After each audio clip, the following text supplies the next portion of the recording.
ማለት ነው ሲለው እንግዲህ በእስራኤል ሕግ ወይም በእስራኤል ትራዲሽን እንደዚህ እንግዳ ሲመጣ እግር መታጠብ ማጠብ አለ፣ እንደዚህም ነገር ማድረግ አለ። እሱ አላረገም።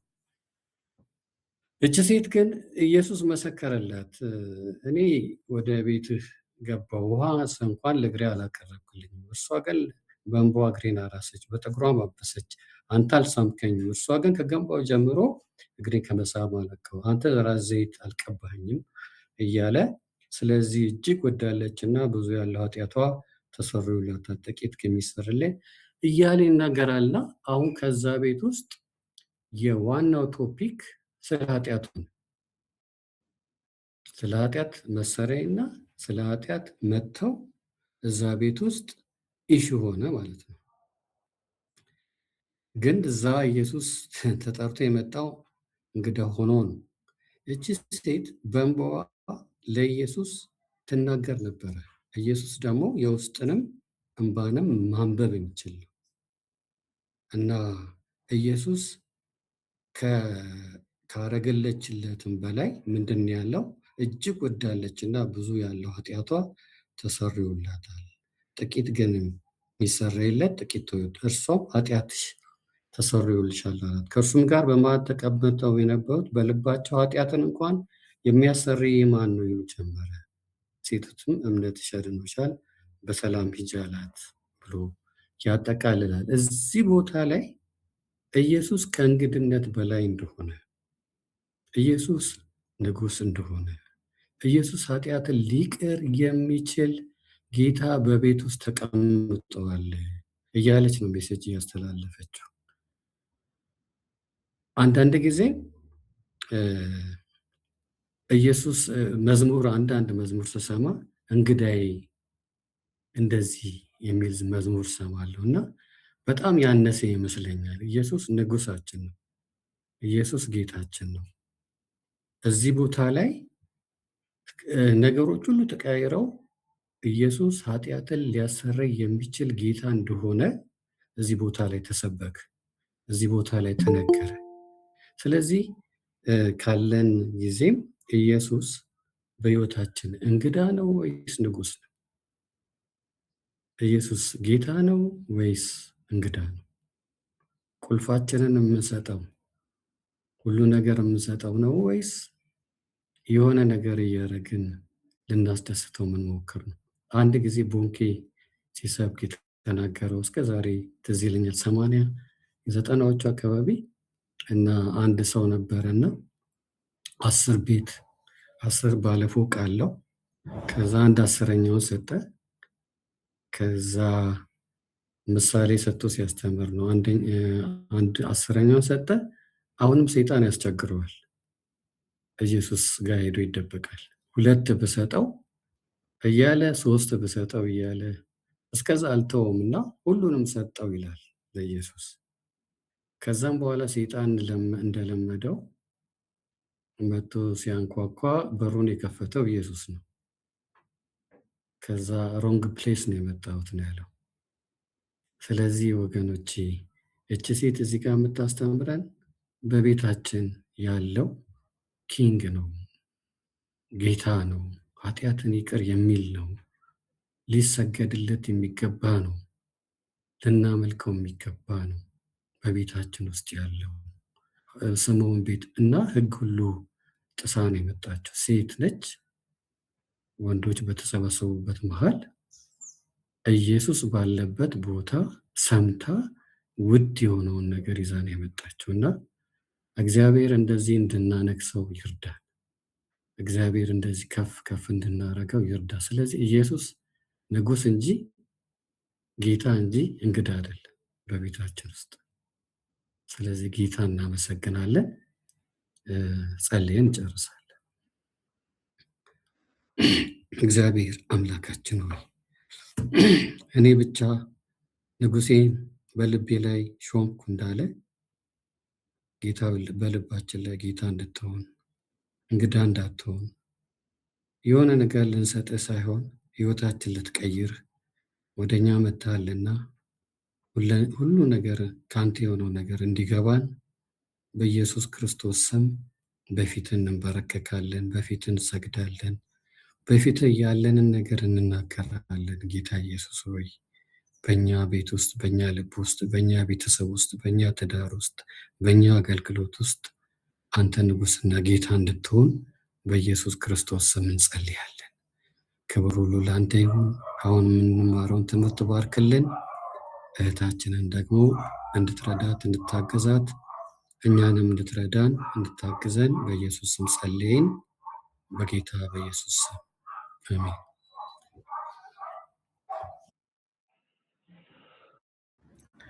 Amen. Thank you so much, Samson. That was wonderful. Thank you. ወደ ክላሳችን እንሄዳለን።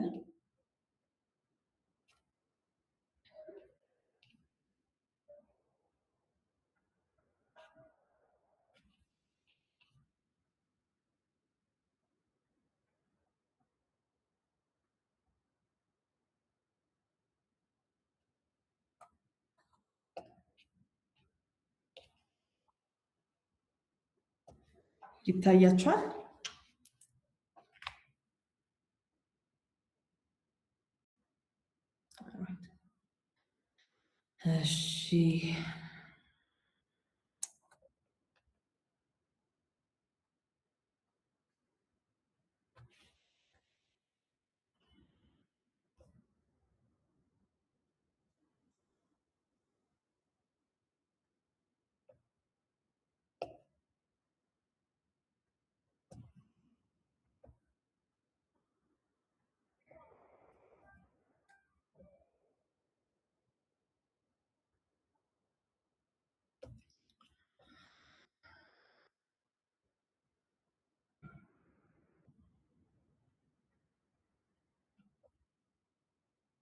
እሺ let's continue our class.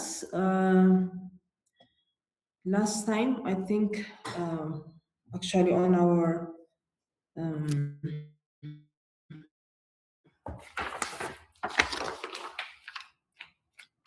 schedule today, the next topic is on the rise of documentary hypothesis.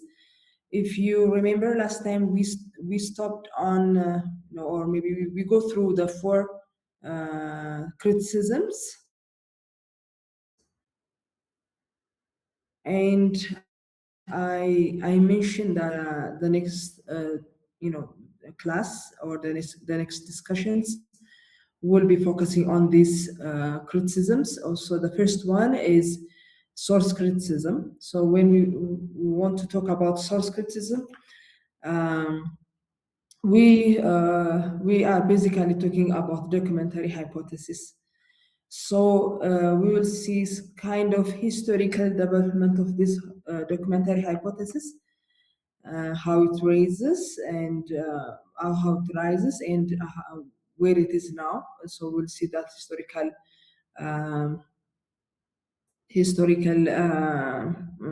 development or evolution, if you may use this word, of this documentary hypothesis. So contemporary approach to Pentateuch have their roots in the 70s and 80s. I think I mentioned this last week. This is where or when it already started, and it started because of the Enlightenment period. And in this section, in the 70s, 80s, the Enlightenment period is one of the reasons why this hypothesis actually came into dialogue. So in this section, in this class, we shall survey briefly and selectively the development of source criticism as applied to the Pentateuch. So the first part for our class, for our discussion in documentary hypothesis, is focusing on source criticism, and we shall see a brief and selective historical development of this criticism.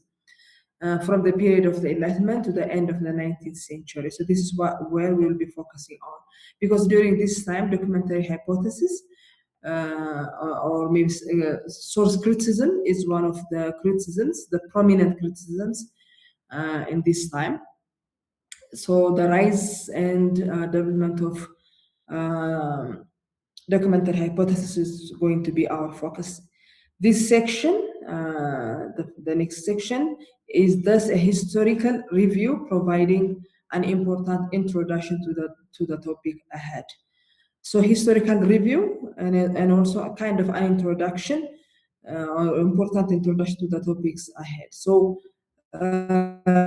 if you remember these criticisms, we saw last week 4 criticisms, and these criticisms build one on top of the other. So we'll see that historical development and how it is important for our study.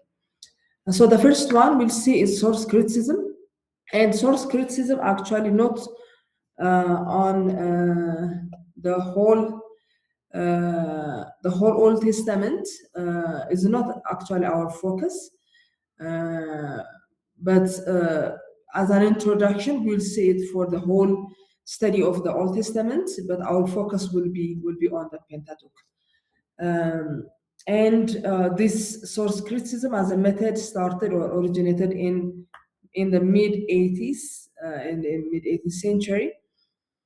And its beginning is somehow it's not usual. It does not have a usual beginning, but eventually it started dominating, or it became a dominant approach to study the Pentateuch. So they did not start by saying, okay, source criticism, and let's go and ahead and go in deep in details. It has an unusual way of beginning. So it gets to the point where we know source criticism eventually, particularly in our study, in the study of the Pentateuch. The Enlightenment, intellectual freedom played a crucial role. So this is where it started. The original or the beginning is during the time of the Enlightenment, and this Enlightenment's intellectual freedom. Now, if you read or studied on the period of Enlightenment, there is some kind of freedom, intellectual freedom. Everybody is free to think in whatever ways he wants, and also get to the conclusion, any conclusion in whatever ways he wants. So traditional views are under attack, if you will. So this Enlightenment intellectual freedom played a crucial role, allowing scholars to question traditional views. So this freedom is targeted at traditional views. So scholars started questioning traditional views. For example, traditional views actually when it comes to authorship, traditional views when it comes to miracles, and when it comes to chronological or historical narrations. So they started questioning, scholars started questioning traditional views during this time. The development of Pentateuchal source criticism was gradual. As I said, it's gradual. It does not get to its final form instantly. There is a gradual growth, and it is marked by the introduction and the refinement of new ideas. So there is an introduction, somebody introduces the idea, and then the following scholars, they somehow refined it by adding new ideas. So one builds on the foundation that was laid before or ahead of him, and somehow refined it, somehow purifies it, and somehow growing, letting it grow to the point that it gets to where it is in 19th century. So there are distinct stages. So this documentary hypothesis or Pentateuchal source criticism does not get to, as I said, to its final form instantly, but there were some distinct stages: stage 1, stage 2, stage 3, stage 4.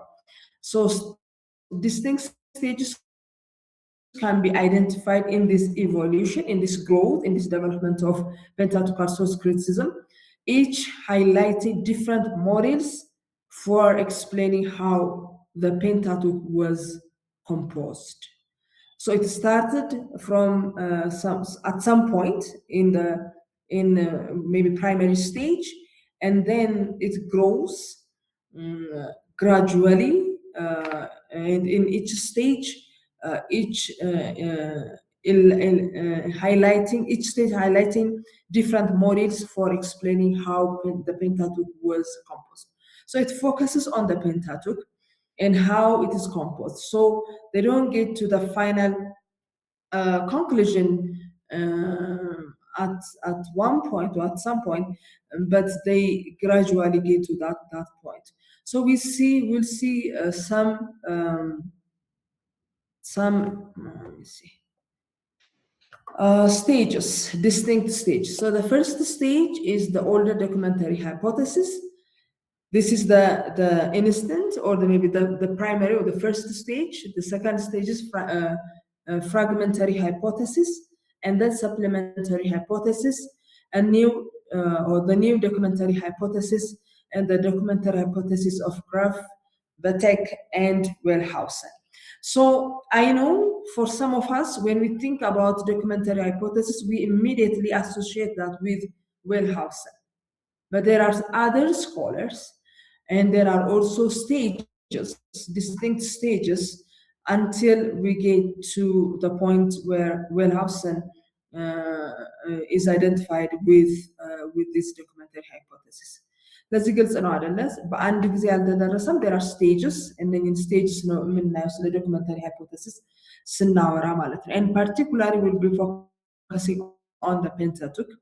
Actually, for source criticism or for these stages, most of the scholars focuses on Genesis, the book of Genesis, more than the other Pentateuchal books. So we'll see first the older documentary hypothesis.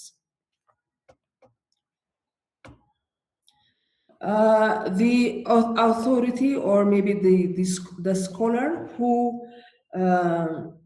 has a great contribution when it comes to the primary or the older documentary hypothesis is Jane Astrup. I think most of you remember this individual or this scholar from our previous class in Old Testament theology. In 1753, French medical professor Jane Astrup published an article.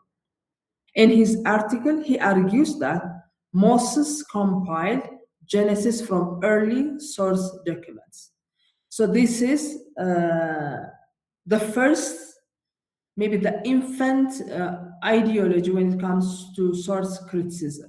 And if you notice, he focuses on the book of Genesis. So he argues in that article, in that publication, he argues that Moses compiled Genesis from early source documents. So what he's saying is that Moses uses other source documents to compile the materials we find in the book of Genesis. He identified 3 key observations in Genesis. The first one is certain events are narrated more than once. This is his first observation. So you might ask, how did he get to this point? How did he get to the point that he's arguing that Moses uses different source documents? These are his reasons, or these are his observations, where his argumentation is based on. The first one is certain events are narrated more than once. For example, creation and the flood story. So when you see creation, for example, creation is narrated twice. In Genesis chapter 1 and in Genesis chapter 2. So what he's saying is that these 2 sources or these 2 narrations are from different documentation or different source documents. This is his argument. Because the flood story is narrated twice. And the creation story and also the flood story is narrated even twice. The second observation is that God is referred to by 2 distinct names. Especially when we read, I already checked with my Hebrew Bible, the original Hebrew Bible, the language, and notice that it is true. It is true. The first chapter, the first narration of creation story in Genesis chapter 1 focuses or uses the name Elohim, and the second chapter uses the name Yahweh. So he is saying that these two duplicated narrations of creation are not only duplication, they are also uses different names when it comes to God. And the third observation is some events are reported out of chronological order. The chronological order, it does not follow that chronological order. So these are his three observations to get to the point that Genesis or Moses uses different sources in his writing, or when he is compiling his materials. So ግልጽ ነው አይደለ? ጄን አስትራክ ምንድነው ያለው?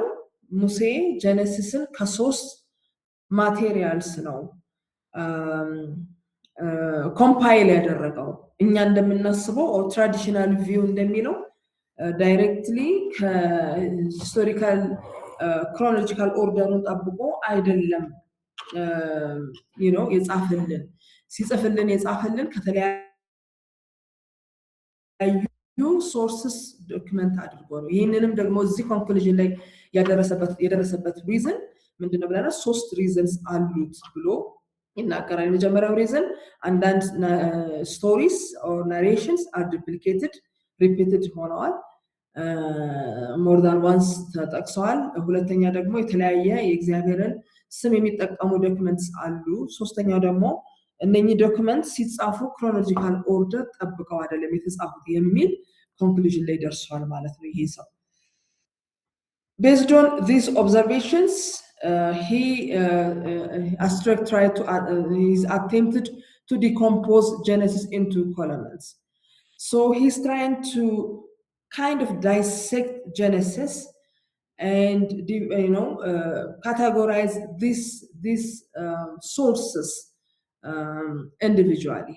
እንግዲህ ከተለያየ ዶክመንት ነው የተጻፈው፣ ሶርስ ዶክመንት ነው የተጻፈው ብሎ የሚያምን ከሆነ አሁን he is trying to show us which passage came from which source and which one came to another source. So based on these three observations we just mentioned, he attempted to decompose Genesis into columns. So the first column, his column A, in this column he listed passages linked to the divine name Elohim. Elohim ከሚለው ስም ጋራ ወይም ይህንን ስም የሚጠቀሙ passages from the book of Genesis list አደረገ። On the second column he lists passages linked to the divine name Yahweh.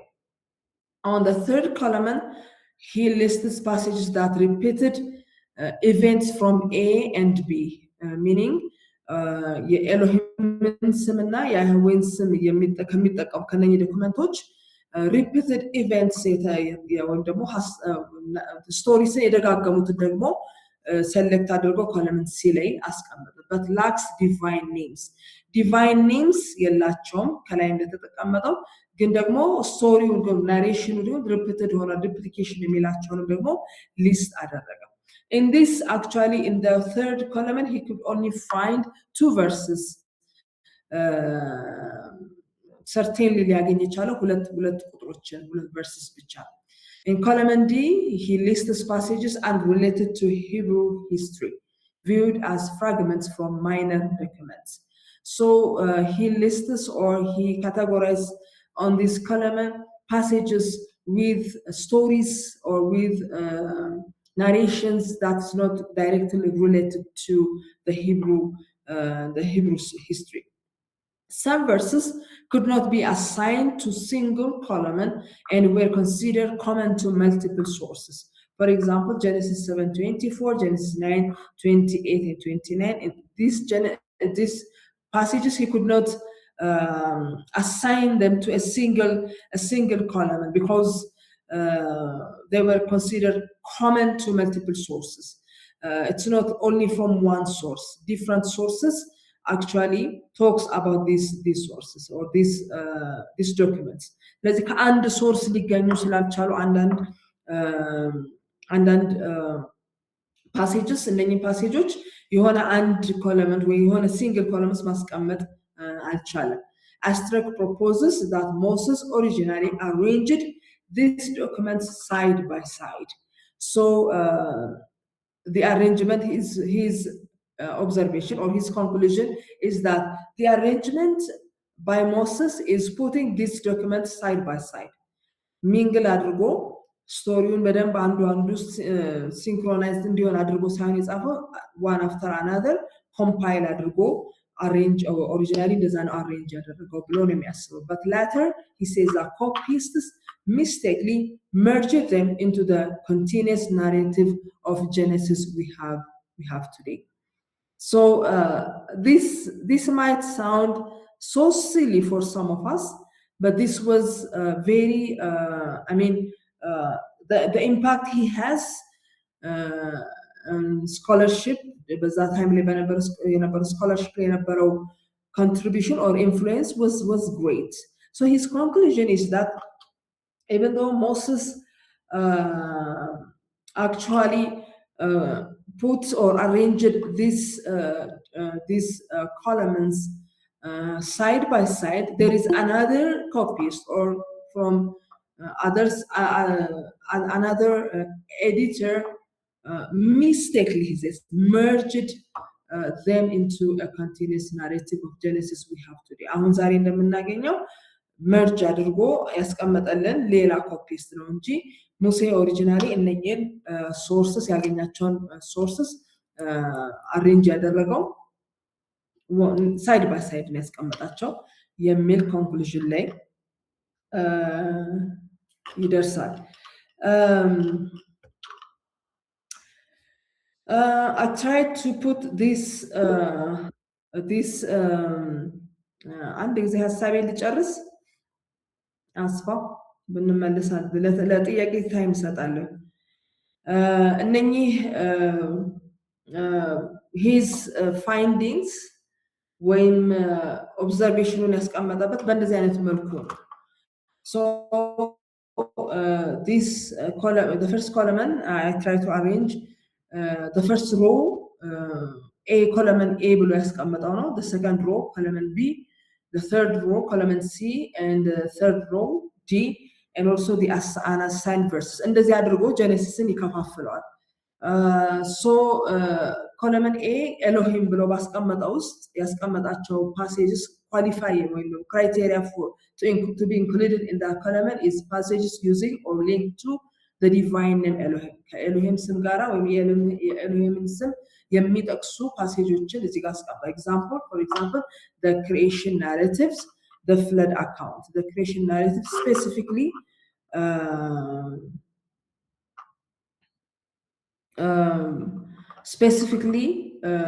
chapter 1, and also the flood account, some part of the flood account. And Astruc interpretation derived from one original source document emphasizing Elohim. So many stories, creation narrative, flood accounts, many stories, Elohim ከሚባል ከአንድ ዶክመንት የመጡ ናቸው። ኦሪጂናል ሶርሳቸው ኤሎሂም የሚለው ስም ላይ ኤምፋሳይዝ ያደረገ ነው የሚል ኮንክሉዥን ላይ ነው የደረሰው ማለት ነው። And then on the second column he uses other criteria, and that is passages using or linked to divine name Yahweh. Yahweh ስም ጋራ related የሚያደርጉትን ደግሞ ያስቀምጣል። Example, parallel accounts of creation and flood. Chapter 2 and flood ጋር ደግሞ ስንመጣ the following chapters ማለት ነው። እነኚህ ደግሞ they were originally Yahweh ስም ላይ ኤምፋሳይዝ በሚያደርግ ዶክመንትስ ነበሩ ብሎ እነኚህን በእንደዚህ አይነት መልኩ ለይቶ ያስቀምጣል። The third column, repetition without divine name. Repeated ናቸው, duplication of stories or narrations but they don't use these defined names. ከላይ እንደምናየው አሁን ለምሳሌ ሁለቱም ሶርስ ላይ ዱፕሊኬሽን ኦፍ ስቶሪስ አላቸው፣ ግን የተለያየ ስም ነው የሚጠቀሙት። እነኚህ ሶስተኛ ኮለም ላይ ያስቀመጣቸው ዱፕሊኬሽን ኦፍ ስቶሪስ አላቸው፣ the same story ነው የሚናገሩት፣ ግን ዲቫይን ኔምን ደግሞ አይጠቀሙም። ከኤ ከና ቢ ያሉትን ሪፒት የሚያደርጉ ናቸው። only 2 verses were assigned under this column, and this is Genesis chapter 7 verse 20 and 23. So he suggested fragments of repeated traditions not tied to divine names. Divine name gara compile የሚያደርጉ ግን የተወሰኑ ሌሎች fragments of documentation ናቸው የተጠቀመበት ብሎ conclude ያደርጋል። And on the third column D, foreign or non-Hebrew materials, passages unrelated to Hebrew history, lacking divineness. Still lacking divineness, but the story is also not really related to the Hebrew stories. And these are miscellaneous fragments or minor documents, not considered fragments from other minor sources, not continuous or continuous documents. And finally, unassigned verses. እነኚህ ምንድናቸው?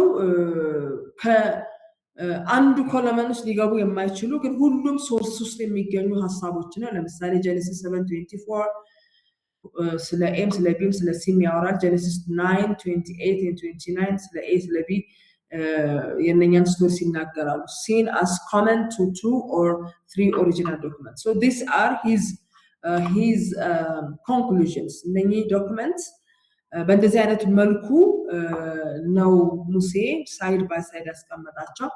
but at later time copyist mistakenly, he says this word, he uses this word, mistakenly combined or merged this story and gave us the book we have on our hands. ግልጽ ነው አይደለ?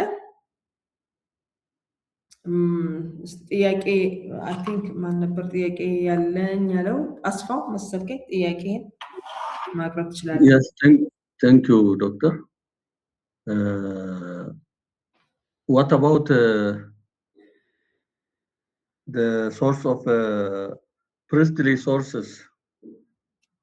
Why this scholar do not use priestly sources? Some scholars add this source to study Pentateuch. What is your opinion on that? Okay, anyone who can answer this? Because I already mentioned this. Anyone? መመለስ የሚችል ሰው አለ? ምን ያህል እንደምትሰሙኝ እስቲ ልይ። እሺ ሳምሰን ፕሪስትሊ እንትን በዚህን ጊዜ አልመጣም። ያንን አሳይን ወይም እንትን ያደረገው ሌላ ሰው ነው። እዚህ ጋር ግን ይሄ እሱ አርጊው ያደረገ የነበረው በእነዚህ ኮለመን ባላቸው ፖይንቶች ነው። ፕሪስትሊን እዚህ ላይ ሌላ ሰው ነው እንትን ያለው። ቴንክ ዩ። ምንድነው ያልኩት መጀመሪያ ላይ ስጀምር this is a gradual growth ነው የምናየው። እኛ እንደምናውቀው ዶክተር ሃይፖቴሲስ ከዌልሃውሰን ጋራ ፕሪስትሊን ጨምሮ አሁን አስፋው እንዳለው ፕሪስትሊ ዶክመንትን ጨምሮ 4 ናቸው አይደል? ጄኢዲፒ እነሱን ጨምሮ እዛ ቦታ ላይ እስኪደርስ ድረስ ዴቨሎፕመንቱን እያየን ኦሪጂናሊ ሲጀመር እንደዚህ አልደረሰም። አይ ቲንክ አንድ ስላይዱ ይታያችኋል? ይታያል። ኮለመኑ ይታያል። እሺ አንድ ስላይድ ላይ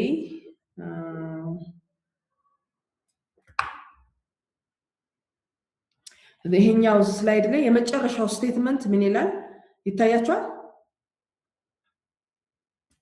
አይታይም። የኮለመኑ ነው ያለው። እሺ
አንድ ጊዜ ታገሱኝ።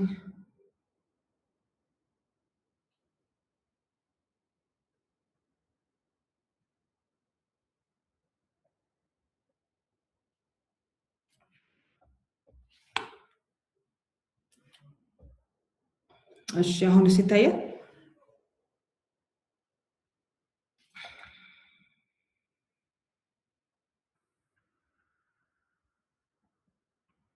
ይሰማችኋል አላችሁ? ፕሪቪየስ እንትኑ ነኝ ኮለምን ኤቢሲዲ የሚል ይታያል። እሺ ቴንክ ዩ። እሺ ሶ እዚህኛው እንትን ላይ ስላይድ ላይ የመጨረሻው ፖይንት ቢላል አስትራክት ፕሮፖዝ ዳት ሞሴስ ኦሪጂናሊ arranged this document side by side but later copies mistakenly merged them into the continuous narration of Genesis as we have it today. So ይሄ ሰው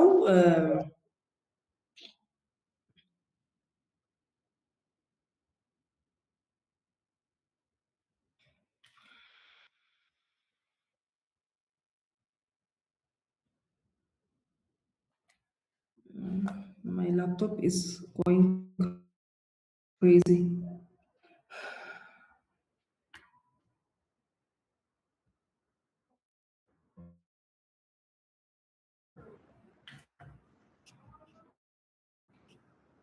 እሺ anyway እናንተ ከታያችሁ let me just continue. አሁን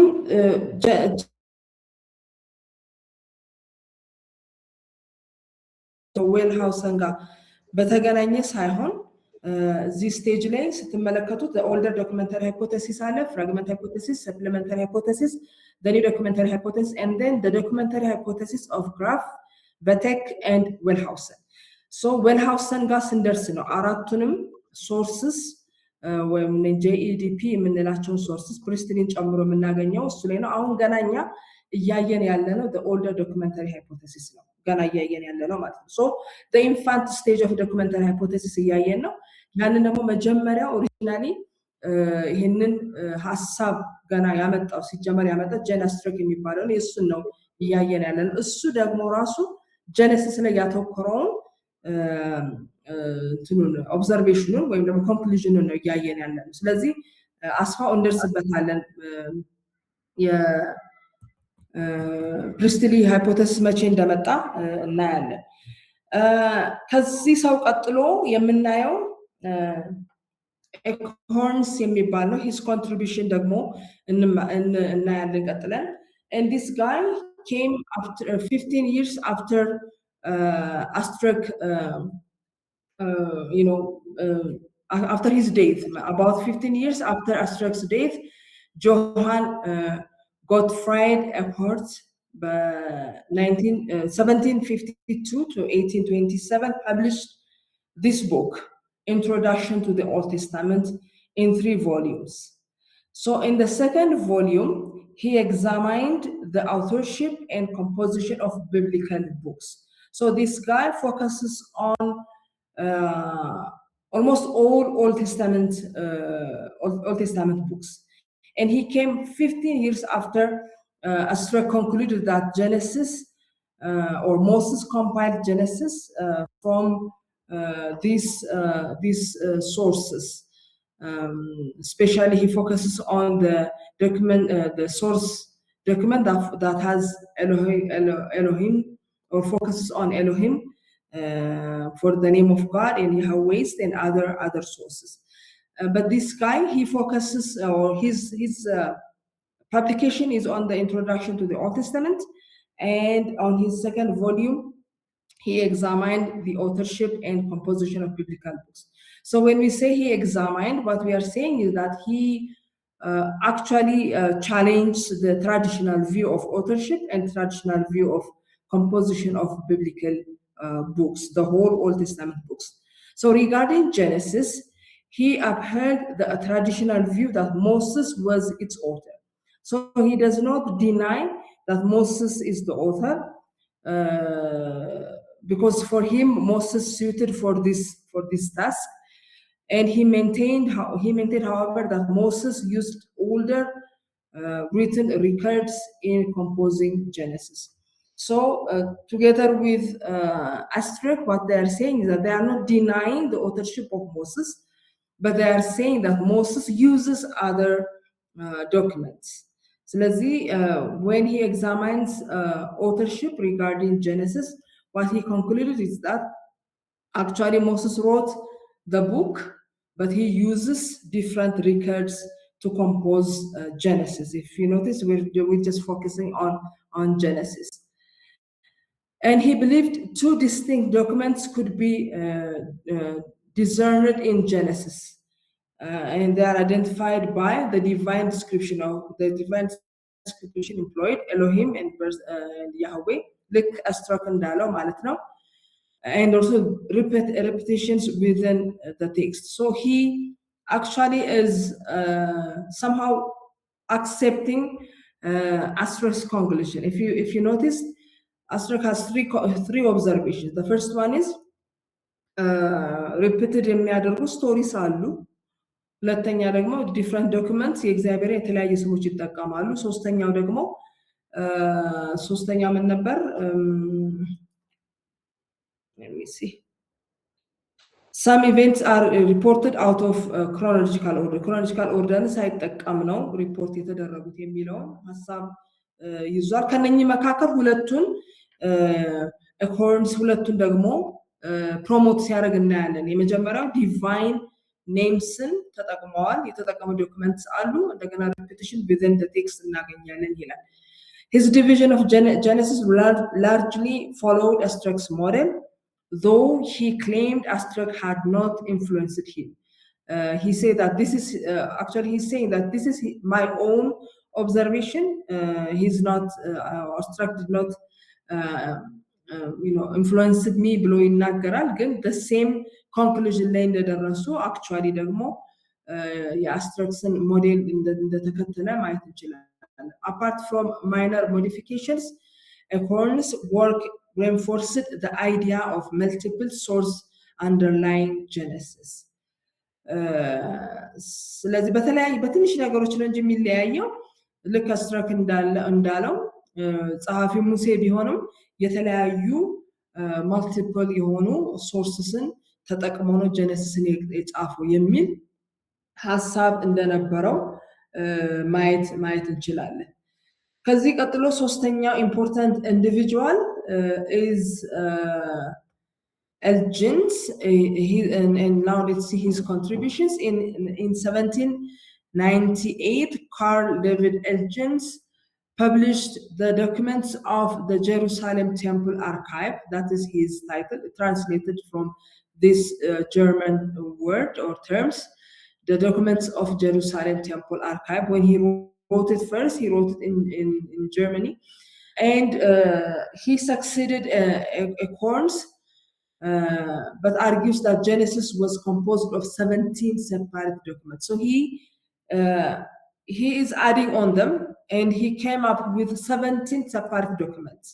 እንግዲህ Acorns ምንድነው ያለው? መልቲፕል ሶርስን ተጠቅሞ ነው ጀነሲስ የጻፈው ብሎናል። ግን ፓርቲኩላሪ ይህን ያህል ዶክመንትስ ተጠቅሟል አላለንም። አስትራክ በከለመን ለያይቶ 4-5 ሶርስስን ሊሰጣን ሞክሯል። ይሄ ሰው ደግሞ ሶስተኛው the first stage of documentary hypothesis ላይ የተነሳው ሶስተኛ ሆኖ የተነሳው ሰው ደግሞ ምን ይላል? 17 separate documents ተጠቅሞ ነው ሙሴ እነኚህን የቡክ ኦፍ ጀነሲስ የጻፈልን ብሎ ይናገራል። These documents, however, were authored by only 3 writers. 17 separate documents ቢሆንም እነኚህ 70 separate documents are shared among three authors. 2 used the divine name Elohim, 1 used the divine name Yahweh. So basically what they are saying is the same. አይደለ? እየተናገሩት እያሉት ያለው ነገር የተለያየ ነው። በተወሰነች ነገር ነው የሚለያዩት እንጂ አንድ አይነት ነገር ነው ሶስቱም የሚሉት። So he said the third individual is saying that 17 separate documents ቢጠቀምም እነኚህ 17 separate documents shared የሚደረጉት በ3 authors ናቸው። ከነኚህ መካከል ሁለቱ divine name Elohim የሚለውን ስም የሚጠቀሙ ናቸው። The other author is an individual using the name Yahweh. So this is the third individual. He labeled them first Elohist, second Elohist, and first Yahwehist. And the first Elohist responsible for the 10 sections, the second Elohist responsible for the 5 sections, and the first Elohist responsible for the 2 sections. So 10, 5, 2 is equal to 17. ግልጽ ነው አይደለ? 17 የተለያዩ ሶርስስ ተጠቅሞ ነው የጻፈው። ከነኚህ መካከል ሁለቱ 3 ኦተርስ ናቸው የጻፉት። እነኚህን ደግሞ ኦተርስ ሁለቱ ኤሎሂስት ተጠቅሞ የተጻፈው ሁለት ኦተርስ አሉ። ሶስተኛው ኦተር ደግሞ ያህዌ የሚለውን ስም ተጠቅሞ የጻፈ ነው። እነኛን ደግሞ በእነዚህ አይነት መልኩ ይከፋፈላቸዋል። His major innovation was the idea that more than one author employed the name Elohim.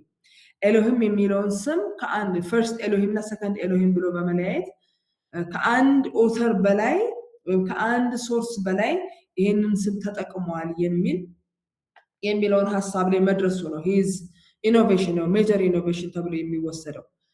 This insight was not widely recognized until Hermann Hopfeld revived it in 1873.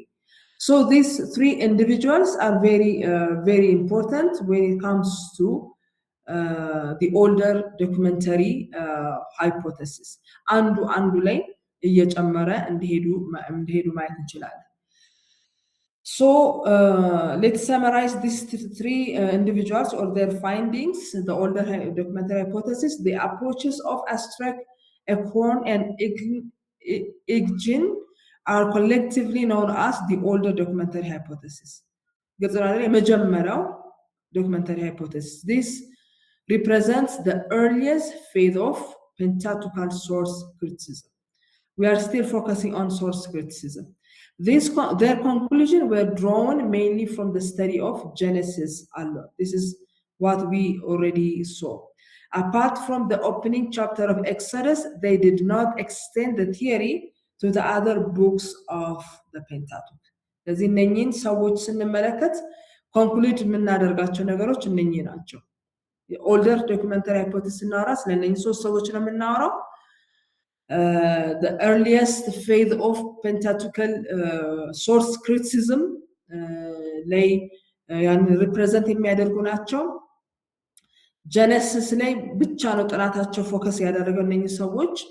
ምናልባት ኦፕኒንግ ቻፕተር ኦፍ ኤክሶደስ በስተቀር ሌሎችን የፔንታቱክ መጽሐፍትን ከበር አላደረጉም እነኚህ 3ቱ። Source criticism was a method arose more by chance than deliberate desire. Even though these individuals started talking about source criticism, it was not an intentional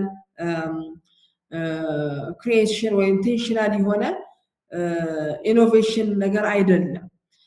by chance ነው እዚህ ይሄንን ነገር ማውራት የጀመሩት። deliberate የሆነ ዲዛይን የለውም። specific textual phenomena in Genesis prompted their proposed specifically the use of different names and the presentation of the duplicate accounts of the same event. So when they were reading, or when, for example, if we focus on Astruc, when he first started reading, ይሄንን ነገር ኦብዘርቭ አደረገ። ስለ እግዚአብሔር ሲጠቀሙ ወይም እግዚአብሔር ስም ሲጠቀሙ ሁለት የተለያዩ ስሞችን ይጠቀማሉ። እንደገና ደግሞ ዱፕሊኬት ያደረጉ አካውንትስ አሉ ብሎ ከዚህ የተነሳ ወደ እነኚህ ኮንክሉዥንስ እና ጥናት ውስጥ እንደገባ ማየት እንችላለን። This same phenomena continued to serve as the foundation for later scholarly research in Pentateuchal studies. So this is kind of foundational work. በዚህ ላይ እየጨመሩ ነው ሌሎችም ስኮላርስ ጥናታቸውን እያካሄዱ የሄዱት። So we saw these scholars, the 3 scholars focusing on the older documentary hypothesis. There are other scholars በእነኚህ ሰዎች ላይ ቢልድ ያደረጉ ወይም ደግሞ በእነኚህ ሰዎች ኮንክሉዥን ላይ ይሄ ኮንክሉዥን ሶርስ ክሪቲሲዝም በተመለከተ አትራክት ያደረጋቸው የተለያዩ ስኮላርስ አሉ። አንዱ ባወር ነው። Bauer is basically his contribution Old Testament theology there actually to Pentateuchal criticism አይደለም ግን when we studied Pentateuchal criticism Old Testament theology, if you remember, this was the first individual who produces Old Testament theology book መጀመሪያ የጻፈው ሰው ይሄ ነው።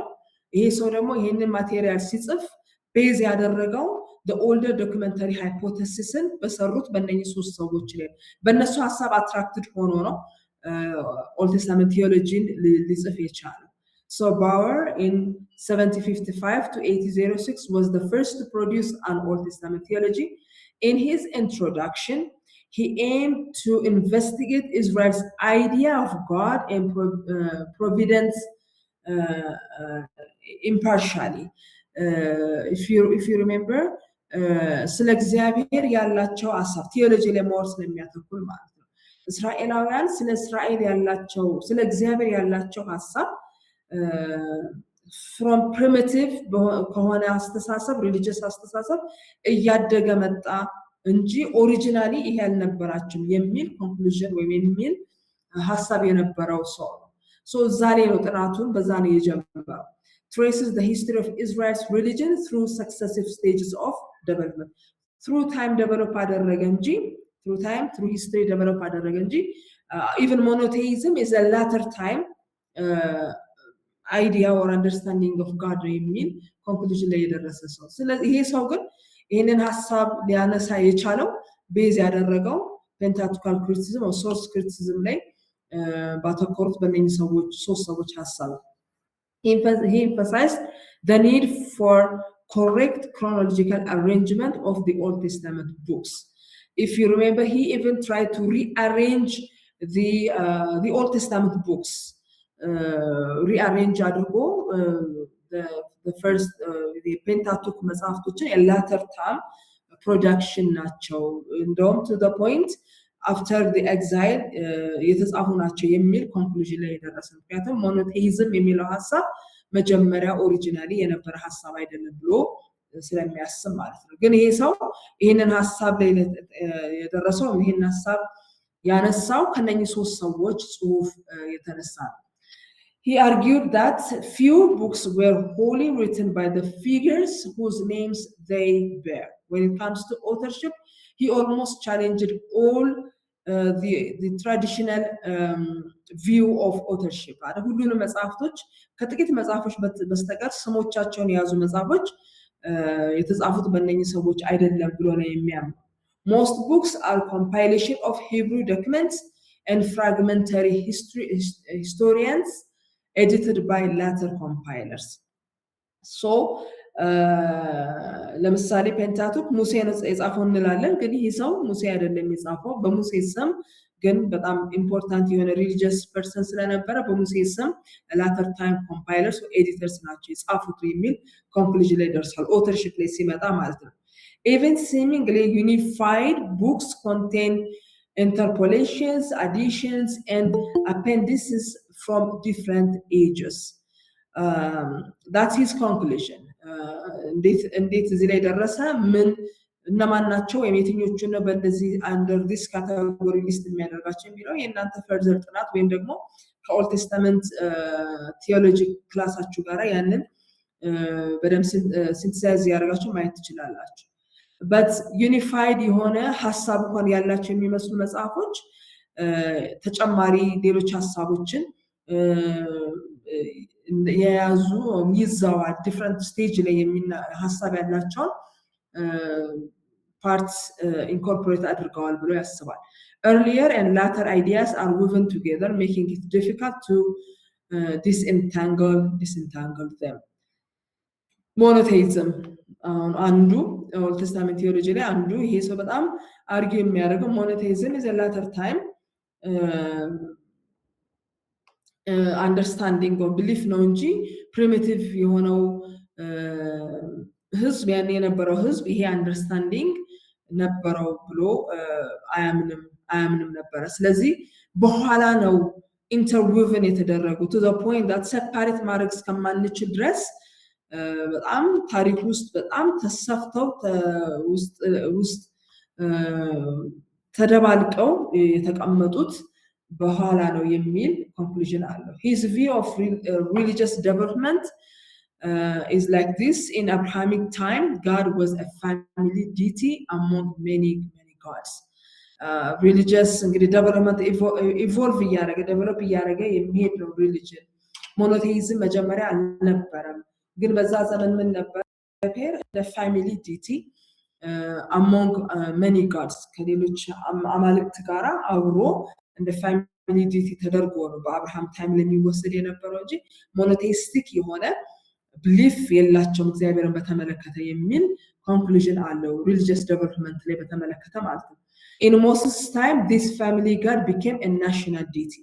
አያችሁ መጀመሪያ ፋሚሊ ዲቲ ነበር፣ ከዛ በኋላ ናሽናል ደግሞ ዲቲ ሆነ during the time of Moses. Later prophets expanded this into monotheism, portraying God as a creator of all humanity. So ከኋላ ተነስቶ ነው ወደዚህ መጥቶ እግዚአብሔርን creator of all humanity አድርገው ያቀረቡት later time prophetic time ላይ የነበሩ ጻፊዎች ወይም የነበረ ቴዎሎጂ ነው ወደ ኋላ ተወስዶ የተጻፈው። ይሄ I think for some of us is some kind of የምናስታውሰው ነገር ይመስላል some kind of revision. Our evolutionary perspective is primitive societies have imperfect human-like gods. As civilization and morality advances, conception of God become more exalted and refined. So ይሄ ሰው እነኚህ ኮንክሉዥኖች ላይ የደረሰው ወይም ኢንፍሉዌንስድ የሆነው በማን ነው? በኦልደር ዶክመንተሪ ሃይፖቴሲስ ላይ በጻፉ ሰዎች ነው።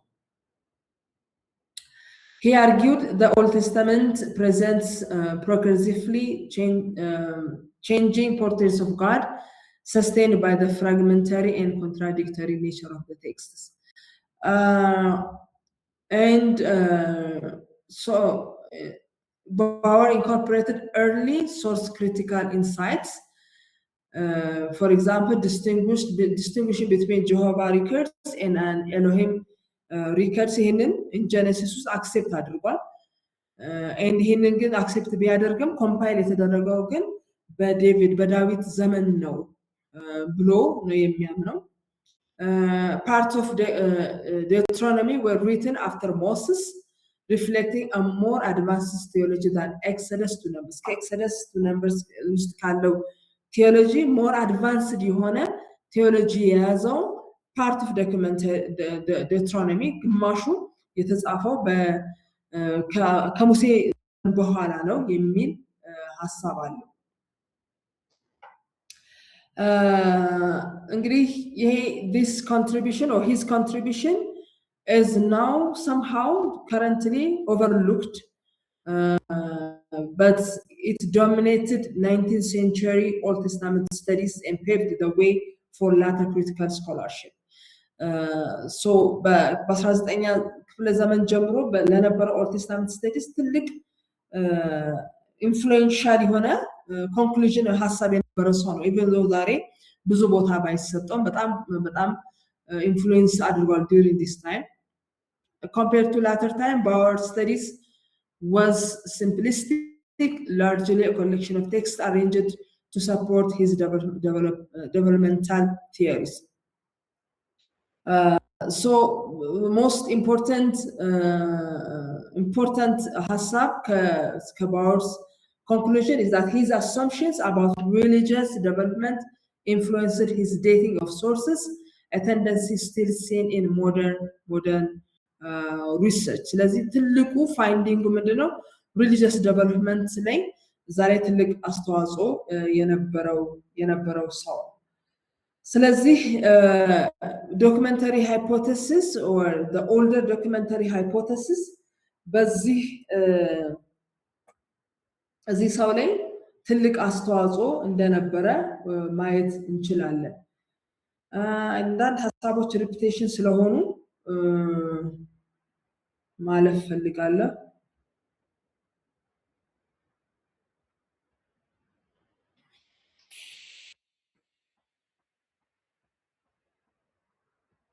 ከሱ ቀጥሎ የምናየው ከሁለተኛው ስቴጅ ፍራግመንተሪ ሃይፖቴሲስ ምናልባት ጥያቄ ከሌላችሁ ዲስቲንክት ስቴጅስ አሉ ብለናል። አሁን ኦርደር ስቴጅ ጨረስን። ከዚህ ቀጥሎ የምናየው ፍራግመንተሪ ሃይፖቴሲስ ሰከንድ ስቴጅ ማለት ነው። እዛው ላይ ዴቨሎፕ አድርጎ የሚሄድ ነው። ወይም ደግሞ ሊቀጥልና ጥያቄ ካላችሁ መጨረሻ ላይ ኢንተርቴን ያደርጋል። ፍራግመንተሪ ሃይፖቴሲስ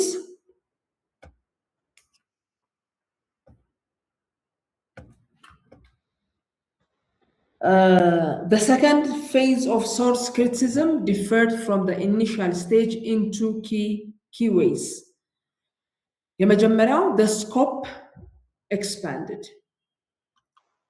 meaning the first or the older documentary hypothesis focuses on the book of Genesis, but this fragmentary hypothesis, the second phase or the second stage of source criticism, focuses on the entire Pentateuch.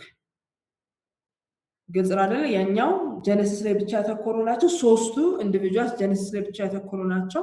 but fragmentary hypothesis ጀነሲስ ላይ ብቻ ሳይሆን Pentateuch, the whole Pentateuch, the entire Pentateuch ላይ ፎከስ አድርጓል። በዚህ ከመጀመሪያው ስቴጅ ይለያል። and the second difference is nature of sources redefined. Sources redefined ተደርጓል. Scholars argue the sources were too fragmentary to be considered full documents. Now, Astruc says that there are full documents. Elohim የሚለውን ስም የያዙ ያህዌ የሚለውን ስም የያዙ ያንን ስም ሳያዙ ደግሞ ሪፒት ስቶሪ የያዙ እንትኖች አሉ፣ ዶክመንትስ አሉ፣ full documents አሉ ብሎ ያምናል። Even the last one ኢጅን ራሱ ምን ይላል 17 ብሎ ቁጥራቸውም ግን full documents አሉ ይላል። ይሄ the second stage of source criticism ከfirst stage የሚለየው ምንድነው? full የሆኑ documents ሳይሆን fragments of documents ናቸው ያሉት። ስለዚህ the nature of sources redefined ሆነዋል።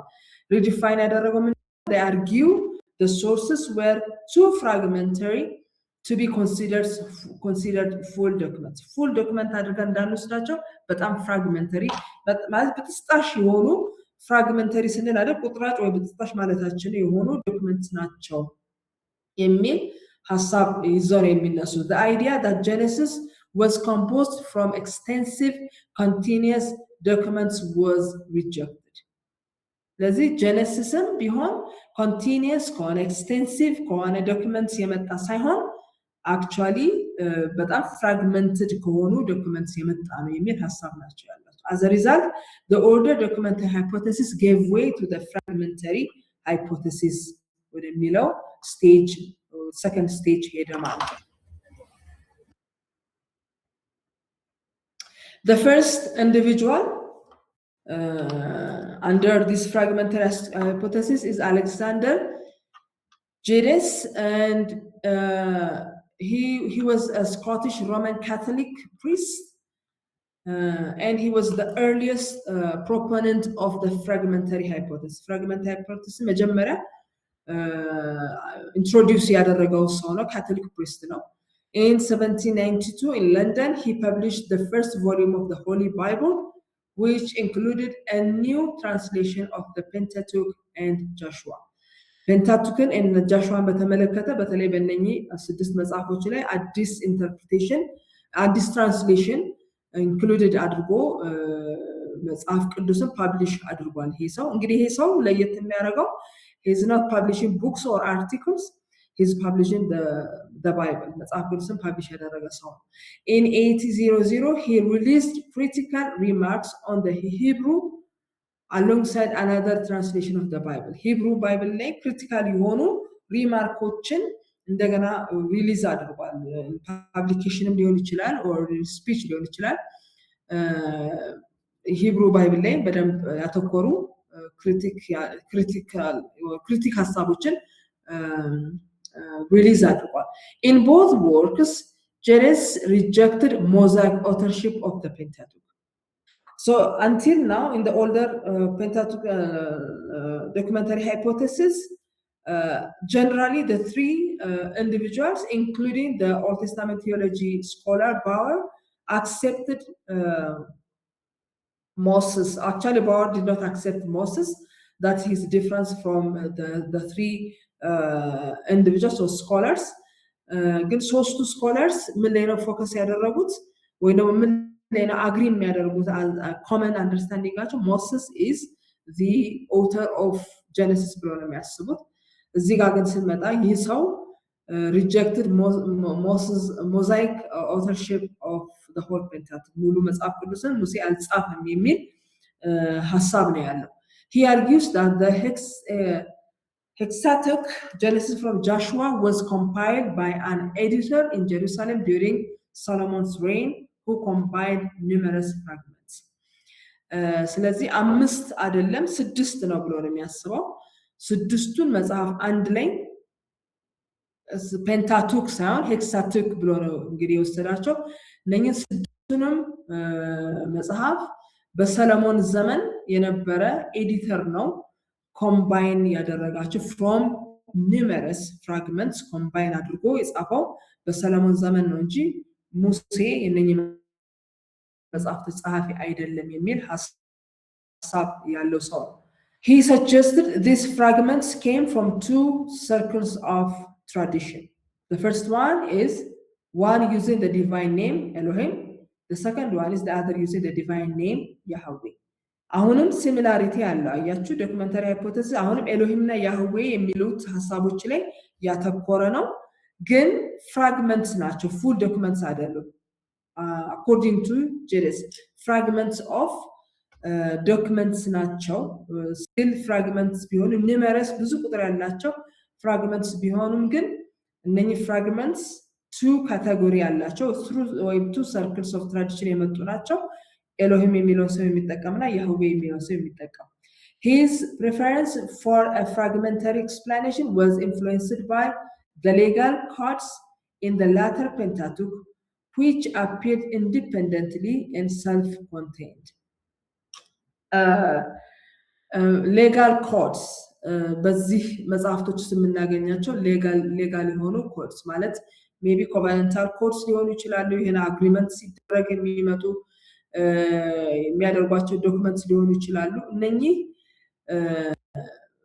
ከሌላ ከኤክስተርናል ሶርስስ የመጣቸው ፔንታቱክ ውስጥ በኋላ የምናገኛቸው ኢንዲፔንደንትሊ ኦር ሰልፍ ኮንቴንድ ሆነው በሌሎች ጽሁፎች ውስጥ የምናገኛቸው በሌሎች ስቶሪስ የምናገኛቸው ናቸውና እነኚህ ኢንክሉድድ መደረጋቸው ወይም ደግሞ the Pentateuch በእነኚህ ሐሳቦች ኢንፍሉዌንስድ መደረጉ fragmentary hypothesis የሚለውን ነገር በደንብ ፕሮሞት እንዲያደርግ አድርጎታል This reinforced the idea that the Pentateuch was formed from various fragments not continuous documents because of these legal codes ከሌሎች literature ጋር የሚገናኙ legal codes የተነሳ ምን ኮንክሉዥን ላይ ደረሰ ፔንታቱክን ፔንታቱክ የፔንታቱክ መጽሐፍ ብዙ የተለያዩ ፍራግመንትስ የተጠቀመ መጽሐፍ ነው እንጂ ኮንቲኒየስ የሆነ ሂስትሪ ያዘው ዶክመንት አይደለም የሚል ኮንክሉዥን ላይ ደርሷል ከሱ ቀጥሎ ጆሃን ሴቨሪን ባቴር የሚባል ሰው expanded on Jerez fragmentary hypothesis in his commentary on the Pentateuch that's his publication ፔንታቱክ ላይ ኮሜንታሪ ጻፈ በዚህ ጽሁፉ ላይ ደግሞ የጀረስ ሐሳብ ላይ expand ሲያደርግ እናያለን so in what ways did he expand it he regarded Deuteronomy as the nucleus around which the Pentateuch was constructed basically ምን እያለ ነው Deuteronomy is መጀመሪያ የተጻፈ ነው ከሱ ተነስቶ ነው ሌሎቹ ፔንታቱክ መጽሐፍቶች ኮንስትራክትድ የተደረጉት ይላል better separated Deuteronomy from the other Pentateuchal books noting differences in regulations between Deuteronomy and Leviticus Leviticus, the book of Leviticus actually talks about regulations, different regulations ላይ የሚያወራ መጽሐፍ ነው። ግን what he's saying is that Deuteronomy ውስጥ የምናገኛቸው regulations እና Leviticus ውስጥ የምናገኛቸው regulations different ናቸው። በመሃላቸው ልዩነት አላቸው። Because of this, Deuteronomy ከother Pentateuchal books is different ነው ብሎ እዚህ conclusion ላይ ደርሷል። These differences especially concerning the roles and incomes of priests and Levites suggested multiple authorship. So Leviticus, the book of Leviticus focuses on priests and Levites. Levites እና ለpriests specifically የተጻፈ መጽሐፍ ነው። ለነሱ regulation የያዘ መጽሐፍ ነው። ስለዚህ ይሄ roles and incomes of priests and Levites ላይ በተመለከተ difference አሉ። ከዚህ የተነሳ ይሄ multiple authorshipን suggest ያደርጋል። የተለያዩ ሰዎች ናቸው የጻፉት ማለት ነው የሚል ሐሳብ አለ። He identifies about 39 fragments used in compiling the Pentateuch shortly before the exile. ከኤግዛይል በፊት በቅርቡ ማለት ነው ፔንታቱክን ከ39 ትዝ ይላችኋል። ቅድም 17 ያለ ነበር አይደለ? ይሄ ደግሞ 39 የሆኑ ፍራግመንትስ ተጠቅመው ኮምፓይል አድርገው ነው ጄኔሲስን የጻፉልን ይላል። Butter also equated part of Deuteronomy with the law book discovered in Josiah's reign in Second Kings chapter 22. If you remember, during the time of King Hezekiah, King Josiah, spiritual reformation ወደዛ spiritual reformation የወሰዳቸው በቤተ መቅደስ ውስጥ የዘዳግምን መጽሐፍ ማግኘታቸው part of the ዘዳግምን መጽሐፍ። ስለዚህ ይሄ የሕግ መጽሐፍ ነው actually የሚለው ይሄን የሕግ መጽሐፍ የዘዳግም መጽሐፍ ነው ብሎ ከዛ ጋር ወስዶታል የሰው። And after Johann, there is another one, DeWitt. We know this individual. DeWitt gave partial support to the fragmentary hypothesis. He does not actually fully support this fragmentary hypothesis. He gave only partial support. In his doctoral thesis, Critical Exegetical Dissertation, he argues that Deuteronomy was composed during King Josiah's reign. ቅድም ካየነው ከጆሃን ጋር ሐሳብ ጋር ይገናኛል። ጆሃን በሰከንድ ኪንግስ ቻፕተር 22 የተገኘ የሕግ መጽሐፍ ከፓርት ኦፍ ዴትሮኖሚ ነው ብሎ ያስባል። ይሄም ሰው ዴትሮኖሚ የሚለው መጽሐፍ during the time of King Josiah composed የተደረገ ነው ብሎ ያምናል። It should be equated with the book of the law discovered in Second Kings. DeWitt observed that the books from Joshua to Kings showed no awareness of Deuteronomic legislation before Josiah's time. ስለዚህ ከኢያሱ ጀምሮ እስከ ኪንግስ ድረስ ያሉ መጽሐፍቶች የተለዩ ናቸው። ምክንያቱም በዴትሮኖሚ ውስጥ ያለውን legislation incorporate የሚያደርጉ አይደሉም። during the time of Joshua ላይ ነው የዴትሮኖሚ ወይም ዘዳግም መጽሐፍ ውስጥ ያለውን ሐሳብ የምናገኘው the time of Joshua ድረስ ብቻ ነው ስለሚል ምናልባት በዚህ ዘመን የተገኘው መጽሐፍ የዴትሮኖሚ መጽሐፍ ነው ብሎ ያስባል። እነኚህ ጸሐፊዎች ወደፊት እናየዋለን ዴትሮኖሚክ ቡክስ ብለው የሚወስዷቸውን ወይም እዛ ውስጥ ኢንክሉድ የሚያደርጓቸው መጽሐፍቶች ጋር ተቃርኖ ወይም ደግሞ አጌንስት ሆኖ ነው ይሄ ሰው ይሄንን ሐሳብ የሚናገረው። ስለዚህ his finding focus የሚያደርገው mainly ዴትሮኖሚ ላይ fragmentary hypothesis ቢሆን partial የሚጠቀመው mainly focus የሚያደርገው ደግሞ ዴትሮኖሚ መጽሐፍ ላይ ነው። He highlighted two key features of Deuteronomy absent earlier. Its emphasis on the central sanctuary. Central sanctuary ላይ በጣም emphasize ያደርጋል ዴትሮኖሚ። ግን ከጆሹዋ እስከ ኢዮስያስ የሚባለው ንጉስ ከሚመጣበት ጊዜ ድረስ ግን central sanctuary የሚለው ነገር ፎከስ ያን ያህል አልተደረገበትም። የዴትሮኖሚ መጽሐፍ የላተር ታይም መጽሐፍ ነው ብሎ ያስባል። It laws on kingship. If you remember, Deuteronomy 17 ላይ ስለ ንጉስ ህግን ሰጥቷቸዋል። ንጉስ ሲኖር በመካከላቸው ምን እንደሚያደርግ ነግሯቸዋል። ስለዚህ ከዚህ የተነሳ Deuteronomy later time book ነው ብሎ ያስባል። His view of Deuteronomy became highly influential in later Pentateuchal studies and critical discussions. In contribution to the introduction to the Old Testament, volume 1 and 2, Dewey expanded this idea on the Pentateuch. ስለዚህ ዴትሮኖሚ ላይ የጀመረውን ሐሳቡን በእነኚህ መጽሐፎቹ ላይ ቮሊዩም 1 እና ቮሊዩም 2 ላይ በደንብ ኤክስፓውንድ ሲያደርግ እናየዋለን ይህ ሰው ማለት ነው። እሺ ጥያቄ ያለው ሰው አለ? ሶፋ ሂስትሪ ያለን ስለሆነ I think it is a bit redundant ይሆናል ግን በርግጥ እሺ ጃዋጣ ሉካስ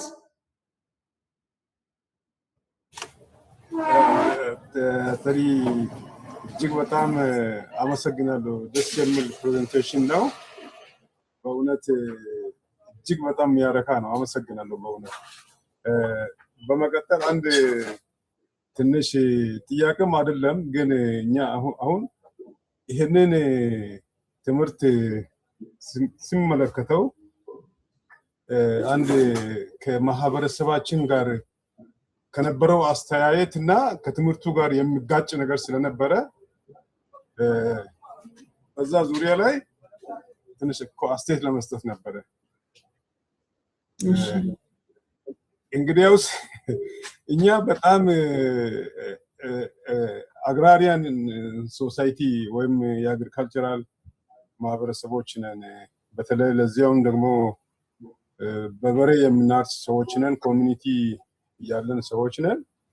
ይሄ ኮሚኒቲ ማህበረሰብ መጽሐፍ ቅዱስን ሙሉ በሙሉ ከሰማይ የወረደ ከሰማይ እንደወረደ ሙሉ በሙሉ አድርጎ አምኖ ተቀብሎ የመጣ ማህበረሰብ ነው። እነሱም ብቻ ሳይሆኑ ለነም ጭምር ትንሽ ትምህርቱን በዚህ ትምህርት ላይ ግርታ ተፈጥሮብኛል። ያው ትምህርት ስለሆነ ምርምርም ስለሆነ መቀበል ግዴታ ስለሆነ እንቀበላለሁኝ። ግን አሁን ከዚህ ይሄ አሁን ሙሉ በሙሉ የምርምር የሰው እጅ ስራ የተለያዩ ሶርሶች ተጠቅሞ ፔንታቱክን እንዳዘጋጁ በተለያየ ጊዜ የተለያየ አይነት ምርምር ስራዎች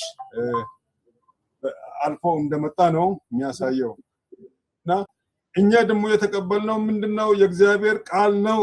በቃ የእግዚአብሔር ቃል ነው ከሰማይ የወረደ ነው ብለን ተቀብለን መጣ ነውና ትንሽ ግሪታ ስለፈጠረ ነውና ትምህርቱ በእውነት እንደ ትምህርት ከሆነ ለኔ በጣም ተመችቶኛል። በጣም ወድጄዋለሁ። አሁን በጣም ደግሞ ያንቺ አመጣጥሽ ደግሞ በጣም ክሊር አድርጎ ከመጀመሪያው ጀምሮ ግልጽ እያደረገ መጥቷልና በጣም እያመሰገንኩ ይህንን ማህበረሰብ በእውነት ይህንን ሐሳብ አሁን ይዘን ወደ ቤተክርስቲያን ወስደን ይሄ ፔንታቱክ እንደዚህ ነው ብንል ማህበረሰቡ እኛን ለመቀበል ይቸገራል የሚል እንትን ስላለ እንዴት ነው ይህን ነገር ወደ ህዝቡ ማውረድ የምንችለው? ህዝቡ የተለየ ነገር ይዘን እንደመጣን አድርጎ አይቆጥርም ወይ የሚለውን ለማንሳት ነው። አመሰግናለሁ። እሺ ቴንክ ዩ። ይሄ ሐሳብ ባለፈው በነበረው ክላስ ላይ ተነስቷል። አይ ቲንክ መጀመሪያ ላይም I think ዘላለም ይመስለኛል ይሄንን ሐሳብ በደንብ ፕሮሞት የሚያደርገው።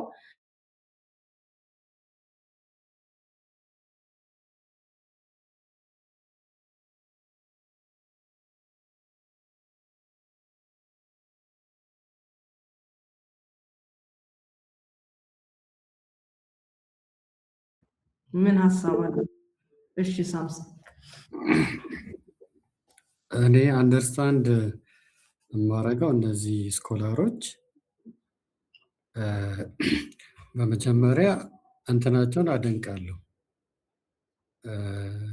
ያንን ሊያዩበት የፈለጉበት መንገድ እንዴት መጣ ሲነሳም መጽሐፉ ፔንታቱክ እንዴት ኮምፖዝድ ሆነ፣ እንዴት ሊደራጅ ቻለ የሚለውን የራሳቸው አስተሳሰብ ነው። በተለያየ መንገድ እንደዚህ ነው፣ ሶርስ አለው፣ ሶርስ ክሪቲሲዝም ተጠቅመዋል፣ ፎርም ትራዲሽናል እናንተ እንደዚህ ሊሆን ይችላል እንጂ ሙሉ በሙሉ ሙሴ ጻፎ ለማለት እንቸገራለን። ይሄ ነው። ስለዚህ ቴዎሎጂካሊ ሳይሆን ሂስቶሪካሊ ያቀረቡበትን መንገድ ነው አንደርስታንድ ማድረገው። ቴዎሎጂካሊ ያለው ሲግኒፊካንስ ምናልባት አሳይመንታችን ላይ ለማየት ሞክሬ ነበር። እንደውም አንድ ጥያቄ መጨረሻ ላይ ያቀርባለሁ ያልኩት ለምሳሌ አሁን ከዚህኛው ሰብጀክት ጋር ጀነሲስ 34 እስከ 42 እንድናነብ እንትን ተብሎ ነበር እና እሱን አናላይዝ ለማድረግ ሞክሬ ነበር ከነዚህ ጸሐፊዎች ጋር እና ኮምፕሊትሊ ይሄ በደንብ መጽሐፍ ቅዱስ ላይ የተቀመጠው በደንብ የተሰተረ ምንም እንትን ያላለው ለምሳሌ በፎርምም በሶርስም በተለያየም ነገር ለማየት ሞከርኩኝና ሊዝብርቅርቅ ያለ ነገር የለውም። እንትኑ እንደውም አሳይመንቱ አቀማመጡም ገርሞኛል። ከ34 እስከ 42 ያለው የነ ዮሴፍ የተለያየ አይነት ታሪክን ሳይ የነ እህቱ የነሱ የሴቷ እንደዚህ ሳይ ገርሞኛልና ምንድነው እኔ ወደ ህዝቡ ይሄን ነገር እንደወረደ ማቅረብ ሳይሆን ሂስቶሪካሊ ፔንታቱክ እንደዚህ ብለው ለምሳሌ ከ1700 ከማስ ጀምሮ ይሄን ነገር ሲያጠኑት እንዲህ ይላሉ ሰዎች። የነዚህ ሰዎች ባክግራውንድ ደግሞ ስናይ የተለያየ ፕሮፌሽን ያላቸው ናቸው፣ የተለያዩ ምሁራን ናቸው። እኛ ደግሞ በኢቫንጀሊካል ሰርክል ምናምንበት ነገር አለ። ከነዚህ ውስጥ ያጠናናቸውን ዲቮት የመሆናቸው ነገር ልንወስድ እንችላለን። ግን ቴዎሎጂካሊ አይደለም ያዩት እነሱ። ይህ ነው የማስበው እና ግን እንዴት ኮምፖዝድ ሆነ እንዴት ተደራጅቶ መጣ የሚለውን ኢኒሺዬቲቭን መውሰዳቸው ግን ደስ ይለኛል። በዚህ ነው የማየው። እሺ ዘላለም እችን አውጥተህ ነበር? ታንክ ዩ ቲቸር። እንግዲህ የነዚህ ሞሮፍ መጀመሪያ ላይ ስትነግሪንም እንደነበረ የነዚህ ስቶሪ ኦፍ ዴቨሎፕመንት ፍሮም ዘ ኢንላይትመንት ፔሪድ አካባቢ ላይ ዴቨሎፕ ያደረጉ ከነ ሂውማኒዝም እና ሁማን ሪዝኒንግ ከሚባሉ አይነት አስተሳሰቦች ዴቨሎፕ እንዳደረጉ ስናወራ ነበር። ቸርች ስትሪም አካባቢ ላይ እንዲህ አይነት ነገሮች ቸርቾችን ሲበጠብጡ ብዙ ስኮላሮችን በዚህ ጉዳይ ላይ ምናምን አርጊው ሲያደርጉ እንደነበር ያሳያል። እና እንዲህ አይነቱን ነገር ኢን ዘ ኒር ፊውቸር በዚህ ፖስት ሞደርኒዝም ባለበት ነገር ጥያቄ ሊነሳ ይችላል እና ማወቁ አሪፍ ነው ማለት አለማወቁ ፈርቶ መቀመጡ ትክክል አይደለም። ምናልባት የት እንጠቀመው እንደ ቴዎሎጂ እንደሚማርም ሰው ደግሞ ለሚመጡ ነገሮች ደንግጦ ከማየት ከነዚህ ነገሮች ብዙ የምንማርባቸው ሪዝኖች ሊኖሩ ይችላሉ። የሚያሳምኑ የማያሳምኑ ሊኖሩ ይችላሉ። እኔ አሁን ይሄን ኮርስ ከተማርን በኋላ አንዳንድ ኢዛት ፍራግመንቴሽን አለው የሚለው ፍሎ ኦፍ ስቶሪዎችን ለማየትም እየሞከርኳቸው ነበር። እንደ አሁን ሳሚ እንዳለው ዛት ማች እኔ ፍራግመንቴሽን ምናምን አላየሁበትም። ምናልባት እኔ የማይበት ወርልድ ቪው አመለካከቴ ምናልባት ስትሪክት ከሆነው ከቴዎሎጂ ፖይንት ኦፍ ቪው ስለሚሆን ማለት ነው እና ሜቢ ወደ ታች ባናወርደውም ዛሬም እንዲህ አይነት ጥያቄዎች ሊነሱ ይችላሉ። በጣም የተማሩ ሰዎች እንዲህ ቢያነሱት ሂስቶሪካሊ የምንመልሰው ነገር ሊኖረን ይችላል። ስፒሪቹዋል ለሆነው ነገር ደግሞ ቴዎሎጂካሊ የምናነሳቸው ነገሮች ሊኖሩ ይችላሉ ብዬ አስባለሁ እና እፈራቸው ነበር። አሁን ግን እየቀረብኳቸው ነው። ግን አንዳንድ ሪዝኖች ለምሳሌ በአወር ቅድም ስታቀርቢ እንደሰማሁት በጣም ገና ዴቨሎፕ ያላደረገ ኮሚኒቲ ስለሆነ እንዲህ አይነቱን ስቶሪ ዴቨሎፕ ሊያደርግ አይችልም የሚል አይነት ፋይንዲንግ ትክክል ነው ብዬ አላስብም። ምናልባት ደግመሽ ትነግሪናለሽ ብዬ አስባለሁ እና ማስታወሻ እያስኩት ነበር እና እንደዛ ማይግሬት እያደረገ ያለ ገና ኢኒሻል ያለ ኮሚኒቲ እንደዚህ በጣም ዴቨሎፕ ያደረገ አይነት ስቶሪ ዴቨሎፕ ሊያደርግ አይችልም የሚል የባውር ፋይንዲንግ ሎጂካሊም ያስኬዳል ብዬ አላስብም። ሜቢ ሀሳቡን ካልያዝኩት በደንብ ታብራሪልናለሽ። አንዳንዴ እንደዚህ ራሽ ያደረጉ ነገሮች ማስቀል አይነት ሀሳቦች ይቀርባሉና እነሱን መመከት የምንችልባቸው ብዙ መንገዶች ሊኖሩ ይችላሉ። አመለካከታቸው ግን አደገኛ ነው። ምናልባት መጀመሪያም አካባቢ እንደተናገርኩት የሚያዩበት ነገር አንዳንዶቹ ውስጥ ቅድም የካቶሊክ ቄስ እንደነበረ አንዱ አሌክሳንደር ጄድስ አይነት አካባቢ ስለኝና ካልሳት ውስጥም እንደዚህ አይነት ሰዎች የሚያነሱ ይኖራሉ። ከውጭም ብቻም ላይሆን ይችላል። ሀሳብ ሬዝ አድርገው በጣም ሪሊጂየስ የሆነውን ኮሚኒቲ ሊያመሰቃቅሉበት የሚችሉ ነገሮች አትሊስት እግዚአብሔር በሰጠን እድል ከአንቺ በምንደርሰው ነገር እናስተምራለን ብዬ አስባለሁ። አልፈራውም ከሆነ በጣም አሪፍ። እሺ ማን ሌላ ያነሳ ሰው? አስፋ ብቻ አቤት አመሰግናለሁ። እኔም በጣም ነው ኢምፕሬስድ የሆንኩት። በተለየ መልክ ነው ዛሬ የመጣው። ከዚህ በፊት በርግጥ የክላስ ላይ ወስጄ ነበርና እንደውም በጣም ዲፐር በሆነ መልክ ነው የዛሬ አቀራረብ። እሱን ደስ ብሎኛል።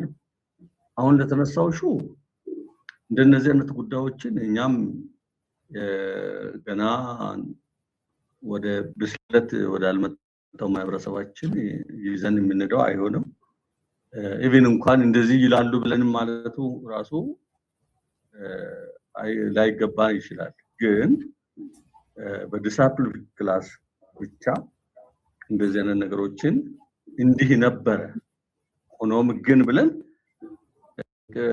ትንቢት ከቶ በሰው ፈቃድ አልመጣም። ዳሩ ግን ቅዱሳን ሰዎች በመንፈስ ቅዱስ ተናገሩ የሚለው ቃል ሁሉ ጊዜ መሪያችን ሊሆን ስለሚችል ጴጥሮስ ምዕራፍ 1 20 እና 21 ቀጥሎም ደግሞ ቀኖና በሚሰራበት ዘመን እነዛ የኤርሊ ቸርች ፋዘርስ ይሄንን ለሙሴ ሰጥተውታል። ወተርሽፑን እንግዲህ ከየትም ያምጣ እሱ የነሱ ጉዳይ አልነበረም። ግን እንደ እግዚአብሔር ቃል ነው አድርገው የተቀበሉት። በዛ እውነታ እኛ ቆመን ህዝባችንን በዛው ልክ የምናገለግል የምንሰብክ ቢሆን ጥሩ ነው እና አንዳንድ የዚህ የምርምር ክላሶች ላይ ነው ሳፕል ክላሶች ላይ ነው እንደዚህ አይነት ጉዳዮችን እያነሳን ይሄም ራሱ አንድ ኮከለር ያደርገዋል ጉዳዩ ኢቭን ስትሮንግ እንዲሆን እግዚአብሔር ቃል በእግዚአብሔር መንፈስ እንደመጣ እንደተነገረ አድርገን ለማቅረብም ለምንችለው ጉዳይ ከለር ያደርገዋል እንጂ ጉዳዩ አይጎዳም። ይሄንን ብታስብ ጥሩ ነው ለማለት ነው። አመሰግናለሁ። እሺ ቴንክ ዩ። ሌላ ሀሳብ ያለው ሰው አለ?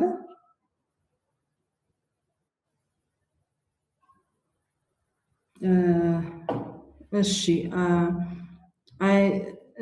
በጣም ቶታሊ አንደርስታንድ አደርጋለሁኝ የሉካስን ሀሳብ።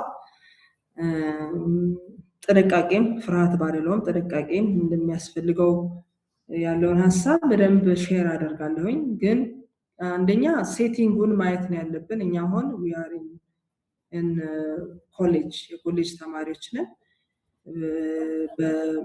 በማስተርስ ሌቭል እና በኤምዲቭ ሌቭል ያላችሁ ተማሪዎች ናችሁ ያላችሁት። so this is not certificate ዲፕሎማ አይደለም ዲግሪም አይደለም ማስተርስ ሌቭል እና ከዛ በላይ ያለ ክላስ ነው። የዲሳይፕልሺፕ ክላስ አይደለም፣ የክትትል ትምህርት አይደለም እየተማርን ያለ ነው። ስለዚህ እዚህ ክላስ ላይ የተለያዩ ቪውስ እየተነሱ ኢንተርቴን ይደረጋል። መጽሐፍ ቅዱስ ትምህርት ቤት ውስጥ ኢንተርቴን እናደርጋለን። እንግዲህ 4ም ዓመት 5ም ዓመት ከዛም በላይ ብዙ ዓመታት ፈጅተን የምንማረው ብዙ ቪውስ ብዙ ጥናቶች አሉ ነው። ስለዚህ ለዛ ኦፕን መሆን አንዱ ወሳኝ ሴቲንጉን ማወቅ እዚህ ቦታ ላይ ይሄ ነገር መወራት አለበት እንጂ ቸርች ደቀ መዛሙርት ለማድረግ ወይም ጌታን የሚቀበሉ ሰዎችን የሚማሩት ነገር መልሰን እዚህ ብናስተምር መቼም እርግጠኛ ነኝ ማንንም ገንዘቡንም ጊዜውንም ለዛ ኢንቨስት የሚያደርግ የለም። ሶ ሴቲንጉ ራሱ ያስገድደናል፣ ኮርሱ ያስገድደናል። ፔንታቲካል ክሪቲሲዝም ነው እያየን ያለ ነው። እሱ ያስገድደናል። እዚህ ላይ በደንብ በሰፊ ልብ ብንመጣ ጥሩ ነው። ሌላው ግን እኔ በጣም አደራ እምላችሁ መጽሐፍ ቅዱስ ትምህርት ቤት ተምሮ እንደወጣ ሰው አደራ እምላችሁ የዚህ ያወራናቸውን ያነሳናቸውን ኢሹዎች በሙሉ ወስደን እዛ ገበሬ ነው አይደል እንትን ነው ላለው ህዝብ እዛ ላይ ዳምፕ ማድረግ በጣም ክራይም ነው ብዬ ነው ማስበው፣ ነውር ነው ብዬ ነው ማስበው። who cares ባወር ማን ነው ለነሱ? እነሱ ቀንና ሌሊት የሚያታግላቸው ሌላ ኢሹ ነው ያላቸው አይደለ? ስለዚህ ይሄንን እዛ ቦታ ላይ ሴቲንጉን እዛ ማወቅ ጥሩ ነው። እዛ ቦታ ላይ ወስደን ለነሱ እንድናወራው አይደለም እየተማረን ያለ ነው፣ ለነሱ እንድንነግረው አይደለም እየተማረን ያለ ነው። ሁሉም ሰው ይሄንን ማወቅ የለበትም። ለክርስትና ህይወቱ ለእምነት በተለይ በጌታ ለማመን በክርስትና ህይወት እግዚአብሔርን እየፈሩ እየታዘዙ እስከ መጨረሻው ድረስ ለመቀጠል ይሄንን ማወቅ ዝኖት ማንዳቶሪ፣ ለማንኛውም ሰው ማንዳቶሪ አይደለም ይሄንን ማወቅ ማለት ነው። ስለዚህ እነኚህን ኢሹዎች ወስደን አናነሳም። አሁን ብዙ ጊዜ በጣም የማዝነው ነገር እንደተማረን ለማሳየት ምንም የማይገባቸውን ቃላቶች እንጠቀማለን፣ ጃርገንስ እንጠቀማለን። ይሄ በጣም ትልቅ ክራይም ነው። ለማን ነው ማጋ ነው እያሳየን ያለ ነው? እነሱ የሚያታግላቸው ትግላቸው ሌላ ስለሆነ እዛ ላይ ሜንሽን ማድረግ መውሰድ የለብንም። ግን ደግሞ አንዳንድ ጊዜ ደግሞ በተለይ አይ ዶንት ኖ እናንተ ባላችሁበት ሴቲንግ እርግጠኛ ነኝ አሁን በተለይ ባለው ይሄ ክሊክ አዌ ነው ኦል ኢንፎርሜሽን እንደ ድሮ አይደለም። ሰዎች ትምህርት ቤት መግባት የለባቸውም። ኢትስ አ ክሊክ አዌ። ኢንተርኔት ያለው ሰው ጉግል ማድረግ የሚችል ሰው ሰርች ማድረግ የሚችል ሰው ጽፎ የሆነ ነገር ሊያውቅ የሚችልበት ዘመን ላይ ነን ያለ ነው። እዛ ላይ ከመጽሐፍ ቅዱስ ትምህርት ቤት ተምሬ ወጥቻለሁ ብለን እነኚህ ነገሮች ላይ ኢግኖረንት ከሆነን ምንድን ነው የተማርነው? እንደገና ደግሞ ሰዎች ይህንን ነገር ይዘው አውት ኦፍ ፕሮፖርሽን ወስደው ወደ ጥፋት የሚሄዱ ከሆነ እንዴት ነው የምንመልሳቸው? እነኚህን ነገር ማወቅ መቻል አለብን። ተምረን ከወጣን በደንብ ተምረን መውጣት አለብን። እነኚህን ሁሉ ነገሮች ኢንቱ ኮንሲደሬሽን ማስገባት ይጠበቅብናል። ይህንን የሚያነቡ በዚህ ምክንያት እምነታቸው እየተሸረሸረ ያሉ ሰዎች እንዴት ነው የምንመልስላቸው? አሁን እናንተ ይናነበባችሁ በእንደዚህ አይነት መልኩ ይህንን ሀሳብ ይዞ የእግዚአብሔር ቃል ላይ ያላቸውን እምነት አታክ ለሚያደርግ ሰው ምንድን ነው ዋትስ ዩር አርጊመንት? ዞር በል በኢየሱስ ስም ነው የምንለው ወይስ አርጊመንታቲቭ ሆነን እኛ ደግሞ ሀሳባችንን ማቅረብ እንችላለን? ለዛ በጣም ይጠቅመናል፣ ማወቅ በጣም ይጠቅመናል። ሌላው ግን ይሄን ሁሉ ነገር የምንማረውን ነገር ለእምነታችን አይደለም እኛም እየተማርን ያለን። ዋጡት የሚል ነገር የለም። ያለው እውነታ ይሄ ነው። መጽሐፍቶችን ብናነብ ይሄ ትምህርት የሚያወራው ይሄንን ስለሆነ እናወራዋለን፣ እናጠናዋለን።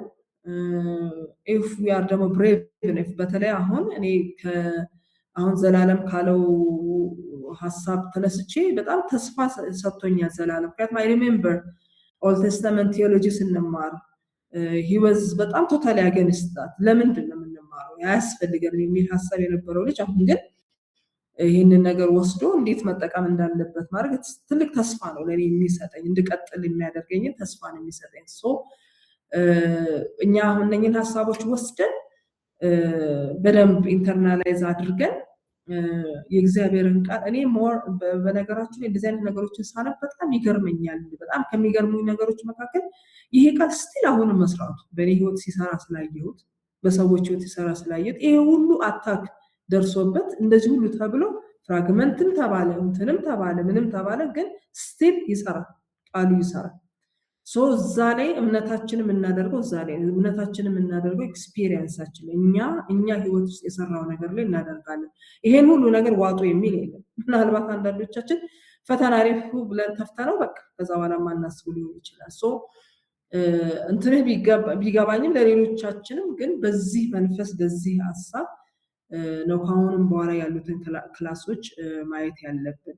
ኖውሌጅ ሹድ ኤክሳይት አስ፣ ኤክሳይት ሊያደርገን ይገባል። አንድ ነገር ማወቅ በጣም ደስ ይላል፣ ኤክሳይት ያደርጋል። አይ ቲንክ ዳትስ ዋይ ዩ አር ሄር እንጂ በዚህ ሰዓት ላይ ሰው ሙሉ ቀን ሲሰራ ወይ ሲማር ውሎ ማረፍ የማይፈልግ ሰው የለም። እዚህ እስካለን ድረስ ግን በደንብ ተምረን ትክክለኛውን ነገር ይዘን መሄድ አለብን።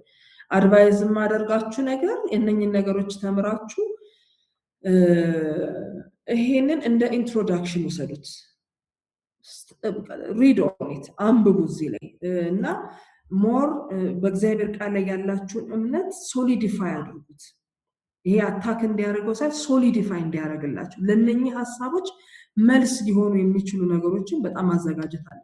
ትዝ ይላችሁ እንደሆነ መጀመሪያ ላይ ክላሱን ስንጀምር ዳይሬክትሊ ዊ ዲድንት ጃምፕ ኢን አድርገን እነኚህን ሀሳቦች ማውራት አልጀመርንም። ከመጀመሪያ ጀምሮ ክላስ ላይ ከነበራችሁ የመጀመሪያ ክላሶች እንደ ኢቫንጀሊካል ክርስቲያንስ መጽሐፍ ቅዱስን በተመለከተ ምንድነው አመለካከት ያለ ምንድነው የምናምነው?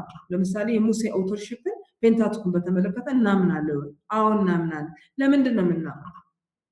የፈለጉትን ይበሉ እነኚህ ሰዎች። እኛ የምናምነው ፋውንዴሽኑን ሰርተን ነው እዚህ የደረሰው። እሱን አትርሱት። ፋውንዴሽኑ ምንድነው? እኛ የምናምነው ለምሳሌ ያክል ኢየሱስ ክርስቶስ ሙሴ እንደጻፈው ብሎ ስለጻፈልን ከኢየሱስ የበለጠ ምስክር የሚሰጠን የለም። ሐዋርያቶቹ ሙሴ እንደዚህ ብሎ እንደጻፈ አብርሃም እንደዚህ ብሎ እነኚህን ኢንዲቪጁዋልስ ሂሮስን ሊሆን ይችላል የመጽሐፉ ኦተርሺፕን ጸሐፊዎችን ቢሆን እንደ ተቀባይነት እንዳላቸው ቫሊድ እንደሆኑ እነኚህ ሰዎች እንደሚሉት ሳይሆን በደንብ ለእምነታችን መሰረት እንደሆኑ አድርገው ወስደውታል። ስለዚህ እኔ አሁን ይሄንን አንብቦ መጥቶ አታክ ሊያደርግ ለሚፈልግ ሰው እንዲህ ከሆነ የተጻፈ ለሚለኝ ሰው ነው አይደለም፣ ከኢየሱስ የሚበልጥ የለም። ኢየሱስ በመጽሐፉ ላይ ሙሴ እንዲህ ብሏችሁ ነበረ ብሎ ስለ ሙሴ እንደገና ደግሞ ሙሴ በሕግ እንደጻፈው ብሎ ጸሐፊው ሙሴ እንደሆነ ነግሮናል። እና ጎባክ ያንን የመጀመሪያዎቹን ክላሶች ይዋቸው። እዛ ላይ ነው ፋውንዴሽናችን። እሱን ይዘን እሱ መሰረታችንን ይዘን የእግዚአብሔር ቃል እንደ እግዚአብሔር ቃል as evangelical Christians እዛን ያንን እምነታችንን ይዘን እነኚህ ሰዎች የሚሉትን ነገር ግን እናነባለን፣ እናጠናለን፣ እንማራለን፣ ዲስከስ እናደርጋለን። ያንን ሊያናውጥብን አይገባም ማለት ነው። ያ ላይ በጣም ሲሪየስ መሆን መቻል አለብን። ዴይሊ ምናየው ነገር ነው።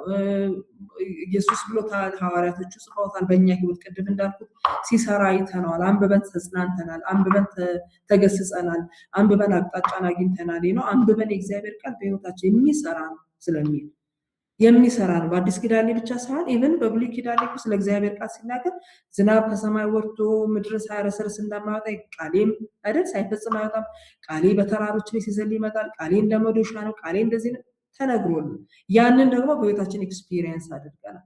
ሶ ዊ አር እንትን አይደለንም ከሆነ ቦታ ላይ ዝም ብለን ከሀሳብ አውጥተን የምንናገር ሰዎች ሳንሆን ከኤክስፒሪየንስ ከተለማመድ ነው በህይወታችን ሲሰራ ካየነውም ነገር ተነስተን የምናወራ ሰዎች ስለሆነ እዛ ላይ በጣም ፎከስ ማድረግ አለብን። ሶ ቴንክ ዩ ሉቃስ ይሄንን ሀሳብ ስላነሳ በጣም ቴንክ ዩ። ምክንያቱም ኢትስ ጉድ ፖዝ አድርገን እንደገና እንትናችንን የተነሳንበትን ፋውንዴሽናችን አስተካክለን መሄዳችን ጥሩ ነው። በእንደዚህ አይነት መንፈስ እንቀጥላለን ማለት ነው። ግን ቴንክ ዩ ፎር ዩር ኮንሰርንስ። ያው እኔ አንብቦ መጽሐፍ ቅዱስ ብሉይ ኪዳንን ማንበብ አቃተኝ ያለ ተማሪ ስለማቅ እነኚህን ነገሮች እንዳለ ውጧቸው ማለት ነው። ከባድ ነው እሱ። ባይ ዘ ዌይ እንደ መጽሐፍ ቅዱስ እንደ ባይብል ኮሌጅ ተማሪ ፐርሰናል ዲቮሽን ታይማችን በጣም ቤዚክ በጣም መሰረታዊ ነው። በግል መጸለይ፣ በግል መጽሐፍ ቅዱስ ማንበብ፣ ፐርሰናሊ ኢንቲሜት የሆነ ሪሌሽንሺፕ ከጌታ ጋር ሜንቴን ማድረግ እጅግ በጣም ወሳኝ ነው። እውቀት ይጠቅማል፣ እውቀት ደግሞ ያጠፋል አይደል? ፊደል ይገላል ይላል። ያንን እግዚአብሔርን ያወቅነውን እውነት ከእምነታችን ጋራ ከኛ ጋራ ከልባችን ጋራ እንዲዋሃድ መንፈስ ቅዱስ እንዲረዳን በጸሎት የጸሎት መሰዊያችን ሁሉ ጊዜ ቦታ መስጠት አለብን። አንዳንዴ መጽሐፍ ቅዱስ ስለምናጠና ከእግዚአብሔር ጋራ ፐርሰናል ሪሌሽንሺፕ ያለን ይመስለናል። ግን ብዙ ሰዎች በዚህ ሲጎዱ አይቻሉ። ሰብስቲቱት ያደርጋል። ቢዚ እንሆናለን፣ በክላስ ቢዚ እንሆናለን፣ በአሳይመንት ቢዚ እንሆናለን። እንደዚህ ነው ስናወራ ስለምንሆን ከጌታ ጋር የዋለን ይመስለናል። ጌታ ግን በግል ይፈልጋል። ሶ ያቺ የግል ሰዓታችን ጊዜያችን ድሮ የነበረችው ጠዋት በማለዳ የነበረችው ለአንዳንዶቻችን ማታ ሊሆን ይችላል። በተለያየ ኤክስፒሪየንስ ተለያየናለን። እሷ በጣም ክሩሻል ናት። እሷ ማስነካት የለብን። አዘርዋይስ በቃ እውቀት ብቻ ይሆናል። እውቀት ብቻ ይሆንና እግዚአብሔር በጣም ይርቃል። እውቀት ደግሞ በጣም ያስታበያል። አንዳንድ ጊዜ ትህትናን እንድናጣ ሰዎች ላይ በጣም የበለጠን ሆነን እንድንታይ ሊያደርገን ይችላል። በዛ መንፈስ ቅዱስ ልናሳዝን ስለምንችል ፐርሰናል ዲቮሽናችን ላይ በጣም ሌትስ ፎከስ እግዚአብሔርን ቃል ለግላችን ለራሳችን ማንበብ። ከባለፈው ክላስ ኤክስፒሪየንስ ተነስቼ ነው በዚህ ክላስ ምን መለወጥ አለብን፣ ምን መጨመር አለብን፣ ምን ይጠቅመናል ብዬ ሳስብ የእግዚአብሔር ቃላትስ መጀመሪያ ላይ አዘ ዲቮሽን እንድናይ ያሰብኩት በዚህም ኢንቴንሽን ዛሬ ሉቃስ ላይ ሳምሰን ያስተማረን ትምህርት በጣም እኔ I'm really blessed ማለት ኢየሱስ በቃ ንጉሴ ነው ኢየሱስ ጌታዬ ነው የሚለውን ነገር ሐሳብ ይሄ ፍራግመንታሪ ምናምን ብለህ ካነሳናቸው ሰዎች በጣም አጉልተን ልንይዘው የሚገባው ኢየሱስ ለኛ ማን ነው የሚለው ላይ ያን መንፈሳዊ ህይወታችን ላይ አናስነካም ብዙ ላይ ማተኮር መቻል አለብን እና thank you for the question thank you for the reflections ካሁንም በኋላ ሌሎችም ኮንሰርንስ ካሏችሁ ደግሞ I am open by the way I am open I entertain thoughts ደስ ይለኛል እንደዚህ ዲስከስ ብናደርግ ሐሳባችንን ስንገልጽ በጣም ደስ ይላል ብቻዬን ሳወራ አልወድም so thank you sorry ካስረዘምኩኝ ያ በእንደዚህ አይነት መንፈስና ሐሳብ እንቀጥላለን ማለት ነው ተጨማሪ ሐሳብ ያለው ሰው ካለ እድል እሰጣለሁ ሰዓታችን ሄዷል ግን እድል እሰጣለሁኝ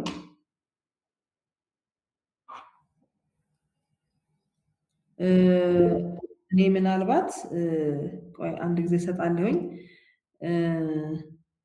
አንድ ሁለት ነገር አንደኛ ባካችሁ በሰዓት ተገኙ by the way ሰማችሁ ሊስት እያስኩ ነው በየቀኑ አንዳንዶቻችሁ በሁለት እንትን ነው የምትመጡት አንዳንዶቻችሁ ደግሞ አይዶኖ ሼር እያደረጋችሁ ይሁን አላቀም ቁጥራችሁ በጣም ፍላክቹዌት ያደርጋል anyway be on time ስትቀሩ ፕሊስ አሳውቁ ሳታሳውቁ አትቅሩ ቴሌግራም ላይ መጻፍ ትችላላችሁ አሁን ዛሬ ወደ እዚህ ላይ 17 ይላል ግን ሪፒትድ የሆኑ እንትኖች ስላሉ ነው ግን እኔ የጻፍኩት ወደ 14 ተማሪ ነው ግን ክሎዝ ቱ 18 ወይ 20 ተማሪ ነው ያለው ሌላው ሰው እንዴት አላቀም ከዚህ በፊት አይቻቸውም ማላቃቸውን ሰዎች ዛሬ ማይቻለው ስማቸውን ከዚህ በፊት ያልጻፉት ሰዎች so please ቼክ እያደረኩ ነው attendance for your own sake ደግሞ I don't know እናንተን አላቀም እኔ ግን ይሄ እግዚአብሔር የሰጠን እድል ነው ብዬ ስለማመን በዚች ነገር ታማኝ ብንሆን መልካም ይመስለኛል እሱ ነው በኔ በኩል ሌላ ተጨማሪ ለሚቀጥለው ሳምንት ዲቮሽን በፈቃዱ ማን ነው ሼር የሚያደርገው እሱን እንትልበልና እጅ ላውጣ ሰው እድል ሰጣለሁ እኔ አሳይን ከማደርግ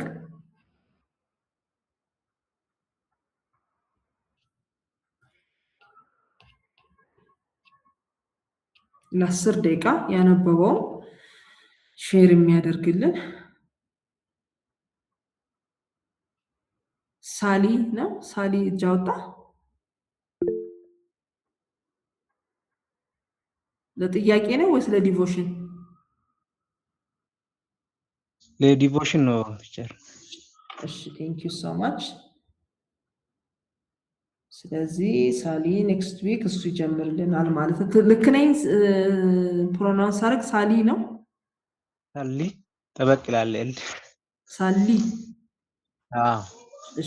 እሺ thank you እሺ ሌላ ጥያቄ ያለው ሰው አለ እጅ ቀድም ያነሳ ሰው እኔ ነበር ያነሳው ዶክተር እሺ ሳምስ እንትን እቺ እንትኗን አንድ ቀን ከንባቦቹ ጋር ከተሰጠን ንባብ ጋር እንዴት አድርገን ማች ከዛ ጋር እንዴት ኢንተግሬት ወይም ደግሞ እንዴት እንደምናረግ እንደው ብታሳይን የትኛው ነው አሁን ለምሳሌ የዛሬ 34 ጄኔሲስ እስከ 42 ነበር በሪዲንጉና ቻፕተር 2 እሱን አሁን ለምሳሌ ባይብል ሪዲንጉ ከክላስ እንትኑ ጋር የሚሄድ አይደለም ኦኬ ባይብል ሪዲንጉን አስተዋውሱ እንደሆነ the intention ምንድነው ፔንታቱክን እያጠናን ስለሆነ at the same time ስቲል እናንበበው በሚል ነው እንጂ ከእንትኖቹ ጋራ ሪሌትድ አይደሉም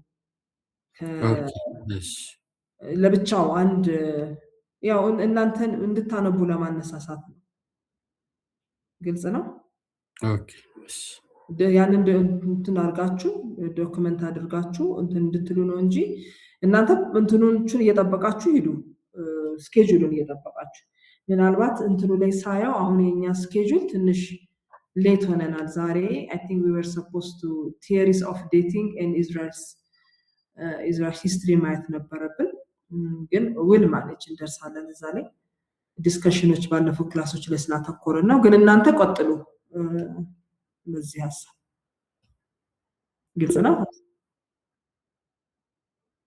yes እሺ ሌላ ማን ነው ሳይትስ ላይ ያወጣ ሰው እናንተ እንግዲህ በሳይትስ የምትገቡ ሁለት ሰዎች አላችሁ ማን ናችሁ ራሳችሁን ግለጡ እስቲ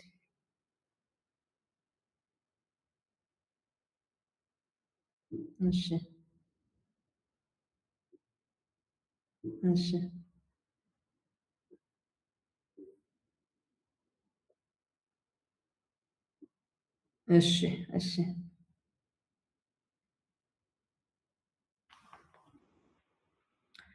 all right ሌላ ጥያቄ ካላችሁ in the middle of the week ራሱ you can write to me ዛሬ ምግድ መሆን የለበትም next week እንደ እግዚአብሔር ፈቃድ እንገናኛለን ማጠቃለያ ጸሎት የሚያደርግልን ሰው አለ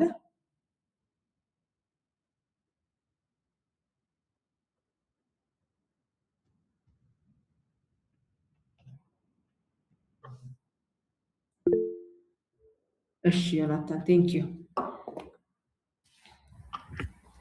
ድምጼ ይሰማል ይሰማል እሺ እንጸልይ ቅዱስ አባት እግዚአብሔር ሆይ በጌታ በኢየሱስ ክርስቶስ ስም ስለነበረን ጊዜ ስለሰጠን መልካም ጊዜ ክብር ላንተ ይሁን በዚህ ደግሞ ስለ ቃል እውነት እንድንነጋገር እግዚአብሔር አምላክና አባት ሆይ እንድንማማር ስለረዳህን ስላገስከን በኢየሱስ ክርስቶስ ስም ማደሪያ የተባረከ ይሁን በዚህ ደግሞ በተማርነው ባወቅነው ዕውቀት ደግሞ እግዚአብሔር አምላክ ሆይ በመንግስት ውስጥ ደግሞ እንድንሰራ እውነትህን እንድናካፍል ለሌሎች እንድናስተምር እግዚአብሔር አምላክና አባት ሆይ ታማኝ ሰራተኞች ሆነን ደግሞ በፊት መገኘት እንድንችል እንድትረዳን በኢየሱስ ክርስቶስ ስም እንጠይቀሃለን እግዚአብሔር አባት ሆይ እታችንንም ደግሞ እግዚአብሔር ሆይ አስተማሪያችንን ስለረዳሃት እኛንም ደግሞ ስለረዳሃን ክብር ላንተ ይሁን የዛሬ ሳምንት ደግሞ እግዚአብሔር አምላክ ሆይ ልክ በእንደዚህ አይነት እስክንገናኝ ድረስ ደግሞ እያንዳንዳችንን በእያለንበት በመረት በቸርነት ጠብቀህ እግዚአብሔር አምላክ ሆይ እንድታቆየን ሁሉን ለታመኑት እጆች አሳልፈን እንሰጣለን ሁሉ ለታመኑ ለአንተ አሳልፈን ሰጠን ክብር ላንተ ይሁን በጌታ በኢየሱስ ክርስቶስ ስም ጸለይን አሜን thank you